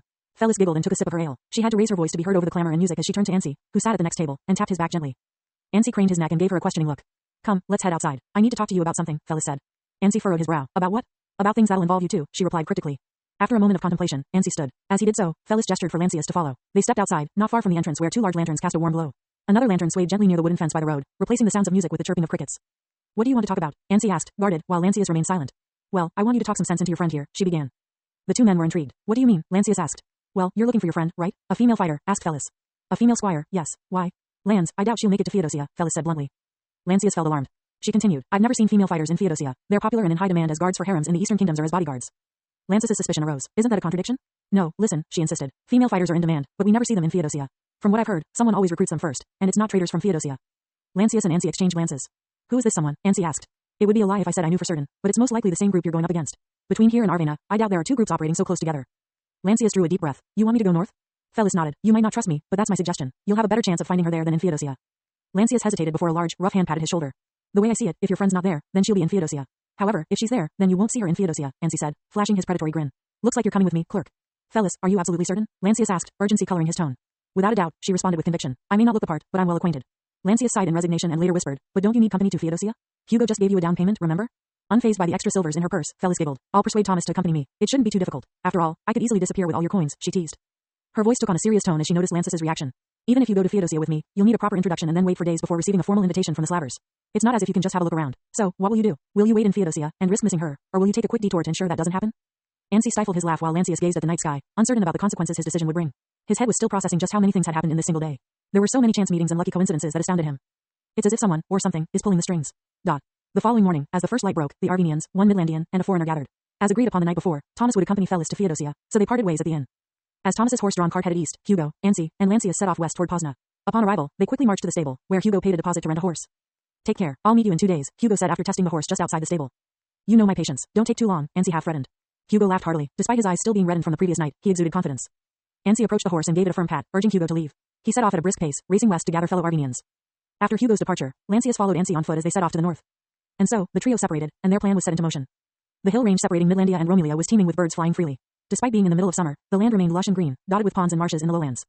Lancius and Ansi had traveled on foot for a day to reach this hill, where they spotted a suspicious manor surrounded by a palisade wall on the adjacent hill. They spent the remaining daylight constructing a crude tent. Neither was skilled in craftsmanship, so the shelter was poorly built. After a fireless supper, Ansi took the first watch. Nothing happened during his watch, so he woke Lancius, and they took turns watching like this until dawn. The night was quiet, too quiet for Lancius's taste. At dawn, as the wind blew and the fog dissipated, Lancius could see the walled manor house perched on the hill, surrounded by farms and cottages. Even at a glance, he could tell that it was fortified. Aside from the palisade wall, it had guards and even an outer gate. With spare time on his hands, Lancius drew a map on the ground using sticks and pebbles, depicting the manor's defenses. It looks like a mini fortress, walls on each side, fences, patrols, and checkpoints. Attacking such a place would be suicidal, but knowing the Arvenians, Lancius felt they would most likely attempt it anyway. He sighed, pondering the possible outcomes. Horizon of War series. Published by Ranobes. Chapter 18. The sun rose, and the day grew warmer. Ansi stirred from his slumber, roused by the sounds of birds and rustling leaves. Their crude makeshift tent was far from ideal, but it had served its purpose for the night. Can't believe we traded the inn for this place, Ansi complained as he munched on yesterday's bread. Lancius sighed, thinking of the inn's comfortable bed. At least we had the roasted meat, he said. Oh, that finely seasoned and juicy meat, Ansi said. So tender, Lancius commented, and they shared a laugh. So, what's your story with that blonde? Ansi asked, changing the subject. Still groggy from his night watch, Lancius paused. Fellas, we barely know each other. Why do you ask? Ansi stroked his chin. Well, she's not an ordinary girl, you know. What do you mean by that? Should I tell you, or should I not? Ansi teased. Forget it, I can always ask her myself. Lancius's defiance made Ansi laugh. Despite their differences, the two bonded easily. Ansi, born Archibald, came from a family with a history of serving as squires. He told Lancius his grandfather had been a knight, but his father never earned the title. Ansi himself barely made it as Sir Peter Squire due to his imposing physique. The sun continued to climb, but nobody entered or exited the manor. Nevertheless, the two continued their scouting mission. The area was remote, with only a handful of hamlets within a day's journey, so the road was practically empty, with only the occasional birds flying and circling around. Lancius fell asleep after breakfast while Ansi kept watch for any signs of danger. Oi, oi, called Ansi. Lancius wearily opened his eyes and crouched beside Ansi. What did you find? A carriage. Ansi gestured in its direction. Lancius looked toward the lone incoming carriage. Well, Ansi asked impatiently. Well, what? I don't think that's our reinforcement. Lancius had expected tens of men and several warhorses, especially considering the 6 gold coins he had given. Oh, that's one of the slavers, all right. Ansi grinned wickedly. Lancius squinted, trying to follow Ansi's train of thought. Meanwhile, Ansi withdrew deeper inside their shelter and retrieved his broadsword. What are you going to do with that? Information gathering. Ansi laughed and strolled out in a relaxed manner. By the ageless, Lancius scrambled to tie his sword to his belt, grabbed his bag, and hurriedly followed Ansi. When he found him, Ansi was already standing in the middle of the road, blocking the carriage. Though not particularly tall or big, he was muscular and as intimidating as a bear. The 2 horse-drawn carriages stopped as they saw Ansi blocking the road. The coachman looked at Ansi wearily and shouted, "What do you want?" Just some questions, Ansi said while shouldering his broadsword. Go on, the coachman replied. Do you know anything about slave trade? Ansi received no further answer. 3 men descended from the carriage, weapons in hand. The burliest of them, clad in ringmail, led the assault. My, so impatient, Ansi jeered at them. Ansi stood defenseless as one of his attackers lunged at him. At the last possible moment, he executed a slash so swift it was almost invisible. The resulting clang echoed loudly through the air. The assailant's grip wavered, and he only just managed to regain his balance when Ansi launched into another swing with effortless precision. The man attempted to parry, but he misjudged Ansi's speed. His blade failed to meet Ansi's, which landed with a faint metallic echo, followed by a dull thud. Ansi's broadsword had broken through the burly man's upper arm bone and didn't stop until it had cracked several ribs. Only a few rings of the man's armor were damaged, but the impact sent him to the ground, gasping for breath. The remaining 2 men were both terrified and enraged. They launched their attack in unison. Ansi managed to parry the attack from the slimmer assailant, but he intentionally engaged in a blade lock with the larger man's sword. Utilizing his strength, Ansi wrestled and positioned the larger man in such a way that his back obstructed the slimmer man's advance. The larger man, confident in his superior strength, attempted to force Ansi's sword in his direction. Instead of further contesting the brute force, Ansi cleverly redirected the man's sword downward while delivering a swift knee kick to his groin. The move was executed so rapidly that the man could only gasp in surprise before his eyes rolled back, overcome by the sudden shock. Without waiting for his final ally to crumple, the slimmer man launched a desperate attack. Ansi blocked the thrust with a solid parry and deflected it aside. The man, seemingly blinded by desperation, attempted another strike. However, his stance was sloppy, his movements ill-coordinated. Ansi's heavier sword swung faster, its blade slicing through the man's gambeson and burying itself into his right shoulder. I yield, the slim man shrieked as he knelt with his right arm dangling. A deep gash and blood soaked his layered fabric armor and tunic. Lancius was Ansi's backup, but he only stood in awe. He was glad that Ansi was on his side. Ansi heard his opponent's plea and snorted. That's why you should introduce yourself, so I'll know whether to keep you for ransom or to end you. Money, I have money, take it. He scrambled for his money pouch with his left hand. Jay, just let me live. A horse's neigh alerted them. That can wait, Ansi said, and then to Lancius he said, keep them down. I'll be back soon. He casually ran after the speeding carriage. Lancius, with a drawn sword, watched over the man who sat on the ground whimpering from his injury. Lancius pitied the man. Cut some of your cloth and press it on the wound. That'll stop the bleeding, otherwise, you'll be going cold soon. The thin man nodded in fear and tore some of his cloth to dress the wound. Meanwhile, Ansi chased after the slowing carriage as it ascended the hill. He climbed from the back, and soon enough, the coachman flew overboard and tumbled onto the dirt road like a sack of wheat. He groaned loudly from his injuries, but Ansi wasn't feeling generous. He turned the carriage around and pursued the man until they came to a stop near Lancius. The coachman collapsed to the ground with battered breath and bruises covering his body, pleading for mercy. Please, forgive me, do no more harm, no more, he rambled. I know you, Lancius said to the coachman, then turned to Ansi. He's the one who tried to kidnap Felicity. Please, have mercy, I won't do it again, the coachman begged. Oh, I'll give you my mercy, Ansi declared as he jumped down from the carriage and held out a bloodied surcoat for Lancius to see. Lancius recognized the heraldry of a river and a small castle. Riverstead, he exclaimed. The coachman trembled with fear as he realized he was dealing with Arvenians. Lands, you better climb up, there are kids and women. Lancius hurried toward the crude-looking carriage and climbed up. Inside, he discovered scattered baskets of clothing, along with 3 frightened women hugging 2 children. He didn't recognize any of their faces, but it did not matter. Don't be afraid. We'll get you out of here. After midday, Ansi and Lancius, with some help from the women and children, had pulled the carriage to the side and hidden it from sight. All of the captured men, fainted or not, were tied up. The burly man might not make it, but there was nothing they could do but turn him on his side so he wouldn't drown in his own blood. Just as they finished, the promised reinforcements arrived. Hugo led 30 men, most of whom were in their teens. They also had 3 war horses and 4 additional horse-drawn carts. Lancius informed them about what had happened, and they went to meet the coachman. The man confessed that he was a smuggler, who dealt with everything from contraband to slaves. Today, he was sending a fresh batch of slaves from Arvena. Realizing his safety depended on cooperation, the coachman smuggler glossed over his role in acquiring slaves from Arvena, focusing instead on details about the manor complex. The den is fortified. They have lots of men, 100, if not more. 100? No way. That surprised everybody. Normally, a baronet could only muster a dozen men or 2, while a knight would only have himself, his son, and his squire. Only a baron could command such a number. However, Hugo didn't let that fact bother him. Why do you need to keep them there? The coachman looked like he might snigger at such a question, but Ansi had slapped him once, which broke one of his front teeth and made his cheeks swell. The slavers wanted to keep the price high. They keep the slaves there and only sell a few. Isn't slave trade legal? Why bother with hiding and smuggling? Lancius found it hard to grasp. The goods bound to Theodosia are bad batches. The too old, too sick, crippled. They're only good for the eastern kingdoms, the man reluctantly explained. The young, healthy, and those with skills, they command a high price. The purveyor will secure them before Theodosia's slaver arrives. And then sell them to who? Hugo asked. The man looked left and right before answering meekly, anyone with money. The barons, baronets, knights, even rich city folks. In Midlandia? He nodded and added, also Romelia, Alandia, Nicopola. The smuggler's answer triggered a murmur among the men. Many felt sickened that fellow Imperium subjects bought slaves. Lies. No man would take slaves under his household, one of Hugo's men said from behind, followed by a ruckus of support. The eastern kingdoms are human too, but they use slaves for everything, the smuggler said and unintentionally silenced the place. All right, that's enough. Ansi, get the men to rest and arrange for scouts, Hugo commanded. Ansi whistled and waved his hand. It was enough to direct the men outside. At least they're listening to command easily, but 30 against 100? Lancius felt that victory was slipping away. As the surrounding area was being emptied, Hugo asked the smuggler again, do you know anyone named Archie? I never ask their names. It's better that way, less guilt. Ansi knelt beside the smuggler and whispered, try to remember. The man nodded fervently, out of fear. Hugo gave him Archie's description, but the coachman shook his head. Are you the only one transporting slaves to this den? Lancius asked. Of course not. I'm merely a middleman. They got others as well. Sensing the opportunity, he drove the point home. I think your Archie friend must be with one of them. The interrogation gave no concrete evidence about the young lord's whereabouts, but stopping wasn't on their mind. Hugo checked the knots on the man's wrist, nodded to Ansi, and strolled out. Afterward, Lancius approached the smuggler, a female squire with fierce eyes. Have you seen one? The man hesitated for a moment. I recall taking one into the den, but she never opened her eyes. What happened to her? Lancius asked, his voice laced with a chilling edge. The coachman swallowed hard, his eyes darting nervously between Ansi and Lancius. I don't know. She had a bandage wrapped around her head. The men carried her both in and out. That's all I know. Lancius let out a weighted sigh, leaving the coachman behind as a flurry of mixed emotions began to consume him. It could be her. The decision to follow Felis's lead was starting to appear more justified. Instead of wandering aimlessly in Theodosia, he found himself in a place where the prospect of rescuing his friend seemed abruptly within grasp. Horizon of War series. Published by Ranobes. Chapter 19. A horse-drawn carriage, trailed by 2 canvas-covered carts pulled by pairs of mules, approached the hill leading to manor that Lancius now knew was called Sabina Rustica. Ansi, on lookout duty, recognized Thomas and Felicity. Swiftly descending from his vantage point, Ansi waved at them and guided them to the camp where the others awaited. As promised, Felis was accompanied by seasoned men in their late 30s or early 40s. These duelists, watchmen, and thief-takers formed an intimidating group, some sporting proud mustaches while others were clean-shaven. Dressed in gambesons or brigandines, they were ready for battle, and their carts were loaded with poleaxes, swords, helmets, and shields. Felis introduced the 7 men at arms for hire first, then presented their leader and his assistant. This is a special friend of mine, Caleb, the alchemist, and his assistant, Jarden. Caleb was a tall, tan man with short curly hair, and he wore a milky white leather coat.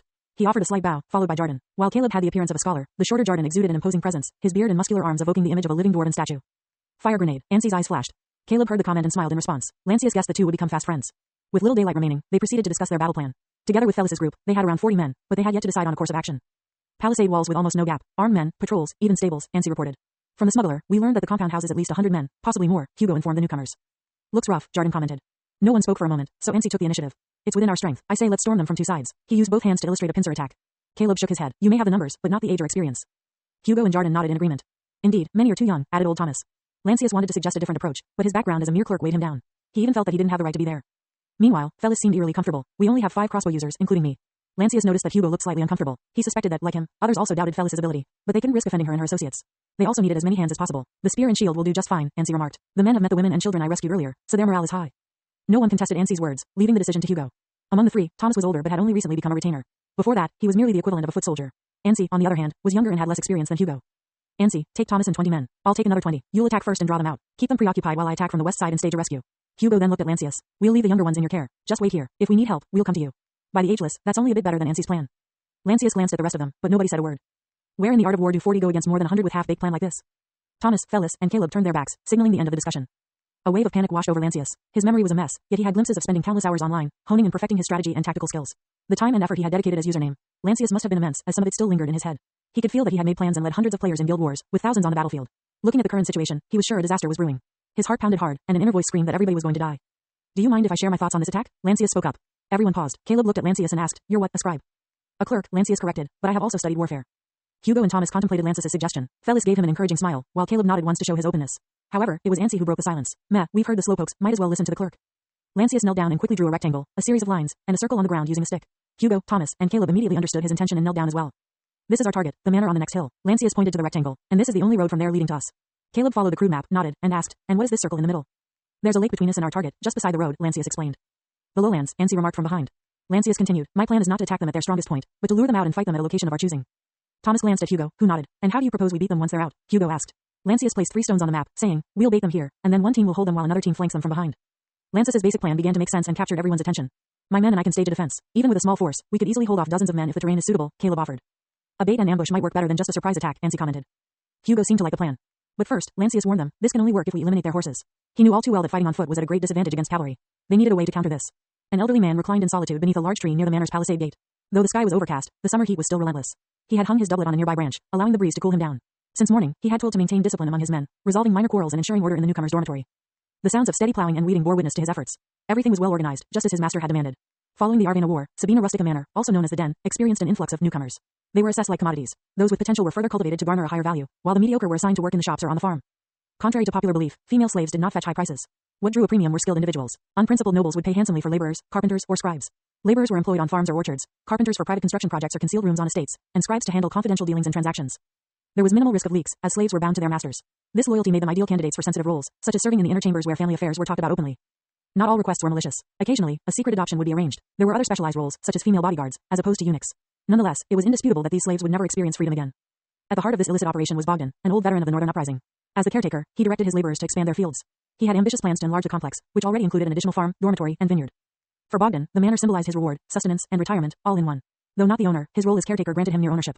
Sabina Rustica afforded him a life far superior to what his social standing would otherwise permit. This advantage extended to many of Bogdan's accomplices, including the elderly man who now enjoyed his tranquil private garden. The day was far from over, yet he was already contemplating his evening meal, a game of dice, and spending time with his mistress. As he swatted flies away from the festering wound on his right hand, he was reminded of the incident 2 days prior, when he had been careless with an Arvenian woman. While punishing her, an unexpected guest had arrived, and Bogdan needed him to bolster security. A sly smile crossed his face as he pondered the retribution he would exact upon her once the guest had departed. Clang, clang, clang.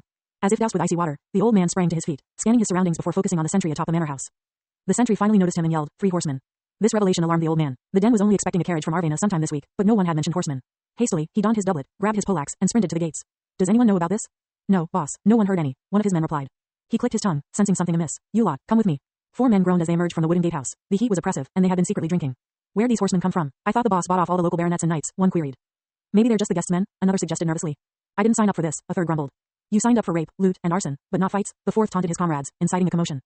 Silence or I'll cut off your noses, the old man barked. The 5 men stood and waited until the 3 horsemen were close enough to shout at. They could see the horsemen wore brigandines and ringmail, but bore no banners. I'm Archibald, a champion from Arvena. Prepare to die, the lead horseman declared. What did he say? The men glanced at each other. Their instincts told them to flee, and so they did, legs pumping at the first sound of hoofbeats. The old man readied his poleaxe, but he knew he stood no chance. He, too, sprinted away, yelling for support from behind the gates.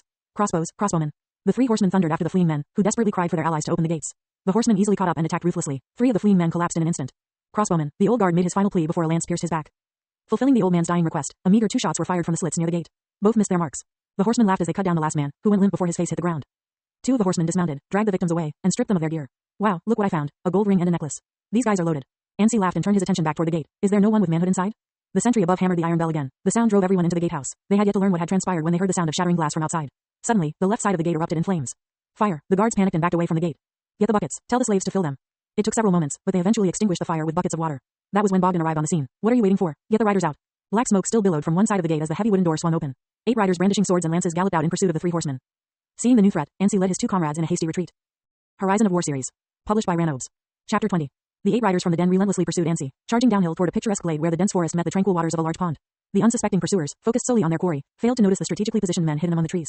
As the riders entered the glade, a group of determined men armed with spears and swords burst forth from the woods, catching the riders off guard. Ambush! It's an ambush, the riders exclaimed among themselves. They slowed down and attempted to wheel around. The men from the woods hurled rocks at the riders, while another group of spearmen moved to block their exit. Have courage, the leading rider urged his companions. However, he failed to notice Ansi, who had turned around and was now closing in on him from behind. A gasp echoed as Ansi's lance pierced the leading rider's ringmail. The rider fell from his horse, a section of the lance still embedded in him. The unsettling scene caused the remaining riders to grind to a halt, their faces reflecting panic and fear. Yield, or I'll do the same to you, slavers. Decide now, Ansi threatened, while his allies regrouped by his side. In spite of the threat, 3 riders made a desperate dash for the exit. Spear in front, keep formation, Lancius commanded as the 3 riders galloped toward them.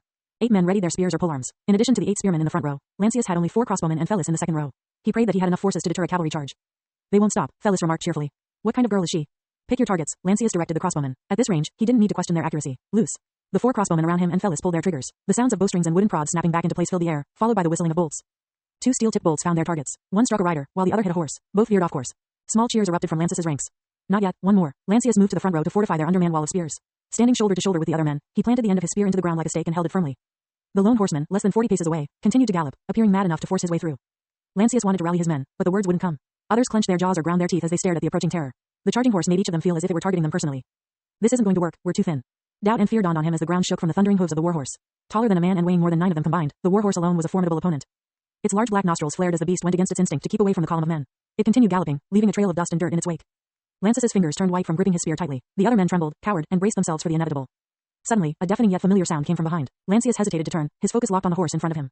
He noticed the sudden shift in the horse's movements as the powerful beast slowed, its gait becoming unsteady, seemingly rejecting the idea of continuing its charge. With a sudden swerve, the horse changed course while its rider slumped lifelessly in the saddle. "Oh, I got it," Felis declared, her tone dripping with casual confidence. Only then did Lancius look back and see Felis, who had clearly fired the last shot. The other crossbowmen were still busy reloading. Realizing they were out of danger, the men cheered exuberantly. Many could barely stand straight, and the ground reeked of urine, but they raised their fists in the air and taunted their opponents. "Great shot," Lancius shouted to Felis, amid a chorus of compliments from everyone else. Felis chuckled but didn't celebrate. Compared to running goblins and the labyrinth's foul beasts, they're nothing, she muttered quietly to herself. Lancius took a deep breath. They had stopped the riders from breaking through, but the battle wasn't over. In the distance, he saw another rider challenging Ansi. Ansi's horse seems tired, one of the crossbowmen observed. Lancius squinted his eyes. "Nah, he'll be all right. The man is a natural," Felis reassured. "You can tell?" Lancius inquired. "The way he controls the horse. He's not relying on the reins, as the nomads do," Felis explained. "Ah, indeed, nomads use bows on horseback." Just as they had predicted, Ansi bested the final challenger without any drama. Afterward, the remaining riders finally threw down their weapons. Witnessing this, Thomas, Caleb, and a few other men rushed from the far side to capture the riders. Ansi and Thomas's men secured the captured raiders, who had surrendered their weapons and horses. Ansi dismounted, checked his horse for injuries, and patted the mare when he found none. Thomas approached with a waterskin. "I can't believe this actually worked." Ansi took the water, drank some, and offered the rest to his horse. "Your friend has a sharp mind." "I never knew he was more than just a clerk," old Thomas admitted. "Maybe you never asked?" Ansi suggested. Thomas chuckled. Caleb approached the two and said, "Sorry to interrupt, but I think we should send a messenger." "No need, the marshal is right there." Ansi gestured toward the line of spearmen who had yet to move. Thomas followed Ansi's gaze and saw Lancius in front of his men. Thomas laughed while Caleb tried to understand the humor. In Sir Peter's retinue, Hugo had always acted as if he were in charge, much to Ansi's annoyance. Despite Hugo's laid-back attitude, he was rather bossy. Seeing someone else in command now gave Ansi a great deal of satisfaction. So, Caleb wasn't sure what to do next. There wasn't a clear chain of command in a ragtag warband like theirs. "No need for a messenger. I'll speak to Lancius myself on my way up," Ansi said. "You're going up again? Oh, the second, or is it the third step?" Thomas asked, half guessing. Ansi tried to count on his fingers. "First step is the baiting. Second is luring them here. Now, it's the third," Caleb clarified. As an alchemist and part of the educated class, he easily understood Lancius's seemingly complex battle plan. The other two nodded in agreement. Having tasted a minor victory, they were eager for more. Their success was proof enough that they could trust Lancius's plan. With renewed confidence in their strategy, the group started planning the next steps. Ansi and his fellow riders took a short break, giving their horses a chance to recuperate before continuing. After the rest, Ansi observed his horse panting heavily, so he affectionately patted the horse and switched to a more rested one. With the sun on their back, Ansi proceeded at a relaxed pace alongside 4 other men, while 5 footmen joined them, each guiding 1 or 2 horses. As they came into view, the manor complex came to life with the sound of metal hammering and shouting. Unfazed, Ansi paraded the horses they had acquired from the riders. "I thank you for these lovely horses. Anything else you can offer?" he taunted in a loud, clear voice. This time, the slavers responded boldly, with the gate swinging open as armed men poured out. "Charge, punish these fools," Bogdan, clad in bright brigandine, commanded. Ansi surveyed the scene, noting 70 men lining up against him, with another 30 emerging from a hideout on the far side of the complex. Surprised by the wide front, Ansi hesitated before retreating in disarray, losing 2 captured horses in the process. Sensing panic in Ansi's retreat, the slavers threw their full force into the pursuit. 100 men charged downhill, with Bogdan leading them all in. He was suspicious after the 8 riders he had sent earlier never returned and didn't want to risk another piecemeal attack against his opponents. As the slavers descended, their line became stretched out. The front group kept pace with Ansi's men and reached the glade in the low ground, where they discovered 4 horseless carts blocking their path. Ansi and his horsemen rode past the carts, which were guarded by a group armed with spears and swords. Confident of their numbers, the slavers charged headlong into a direct assault. A fierce battle ensued, with the defenders using the carts as makeshift barricades. Slavers attempting to climb the barricades were met with brutal resistance, being hacked down, pelted with stones, or shot by crossbow bolts. Undeterred, Bogdan directed his fresh men into the narrow gap where Ansi had slipped through.